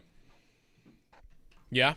Have you ever attempted to moderately disassemble a hydraulic lift on a boat engine kind of thing? No. No? Is this what you had to do on the boat? Owen, you ever done something like that? I sure have. Yeah, Jeremy. we did that yesterday. So the boat, we have a boat, small boat. It floats and has a motor that works. Barely.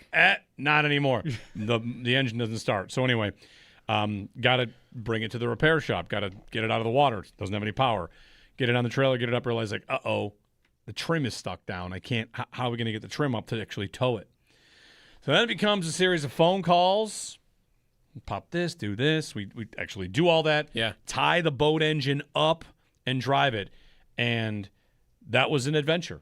Oh, we did it. We did it. You did it? We did it. We made it. And we got it to the repair shop. Wow. You know, you're driving along, you got your entire boat like hoisted up, held by ropes. Mm-hmm. Owen's behind me like we're guys on the highway with an oversized load and a siren. So that if it falls off. I'm like sitting there waiting. I got to be ready if this thing falls. Yeah. I got to not run it over with my car. Hit the brakes, put a road flare out. Right. Stop everything. And we're going from the Erie Basin to a nearby repair shop that's actually like, I don't know, 5 wood away. Yeah. But you got to go all the way around, and the route suggested the Skyway. And I said, I'm not doing the Skyway with this because the last thing I need is local man closes Skyway for 6 hours, dropping boat engine in the middle. Right. Yeah. So we drove around. There's a speed bump that was scary. There was a speed bump. And of course, the final boss was the Louisiana State Bridge. Yes. The Louisiana Street Bridge. Final boss. Oh, man. A lot of bumps. That's nuts. A lot of bumps. But we made it. Yeah. And now it's out of our hands. But I didn't know I could do that. I don't think I would. I'm proud of us. Well, yeah, it's like not exactly like landing a plane over the phone, but it was like, take this off, pop this, do that. A hydraulic pin involved. Yeah. And hammers. Yeah. There was hammering. Screwdrivers. C-clamps. C-clamps, yeah. So this is being explained how to do to you, like... Yeah. Okay. Yeah. That's pretty good. Just a couple of guys being dudes, working on a boat engine. In the marina parking lot. Yeah. Right. Do you need a YouTube video? This was also after we paddled the boat out of the water. Oh, no. That was phase one. Yeah, it was phase one. How long did that rowing take? like the Odyssey. Right. Yes. Right. Absolutely. It didn't take too long. No, so. it was fine. Good thing Owen saw the movie. He had reference on how to do it. Paddle. Right. Yep. Paddling. Good times. Just your regular Tuesday. Anyway, we're back tomorrow. Hall of Fame game tomorrow. Hall of Fame game tomorrow. How exciting is that? Very. Fantastic four-way I parlay. do have a jersey of one of the two teams now. Ooh, a fantastic four-way parlay. You have a jersey of one of these two teams? Yeah, I do. You have. I'll wear it tomorrow. Okay. You have a Jeremiah Love jersey? No. You have a Jacoby Brissett jersey? No. He's Jacoby Brissett. Oh. Bryce Young? Like, what are you working with over there? I'll wear it tomorrow. McBride. Oh, Trey McBride. Yeah, there you go. Got a Trey McBride jersey. Love me Sorry, some Trey Sneaky. McBride. Yeah. Does it have a patch on it that says "Low Sad Winner" because he was on my team? I can bring the trophy in. That's a good point. He's on your team. He's on my team in I have Dynasty. him in a lot of my other leagues, but that league, yeah, you've got him. I think I drafted him in like the 3rd round. Go back of our rookie draft back in. I think yes. Really, he was a 2nd round pick. I think I the drafted NFL. him in the 3rd round of a dynasty draft, proving my, of course, keen eye for talent. I'll have to go back and check when I drafted him. 55th overall. He went. Yeah, there he is. Is that the pick the Bills traded? Sky Moore went right before. It went actually 4 picks in a row. It went George Pickens, Alec Pierce, Sky Moore, Trey McBride. In the 2nd round of that draft. Did the Bills have that pick? Notice a rattle in your ducts or a rise in your heating and cooling bills? If you do, give Belknap a ring with 0% financing. The cost of upgrading to a high-efficiency dual-fuel heating system is a breeze. Learn more at belknapheating.com. That's belknapheating.com. Go green, save energy and money with Belknap. Schedule a free estimate on your new installation. Give Belknap a ring at 688-1728. For more comfort and less ka-ching, give Belknap a ring.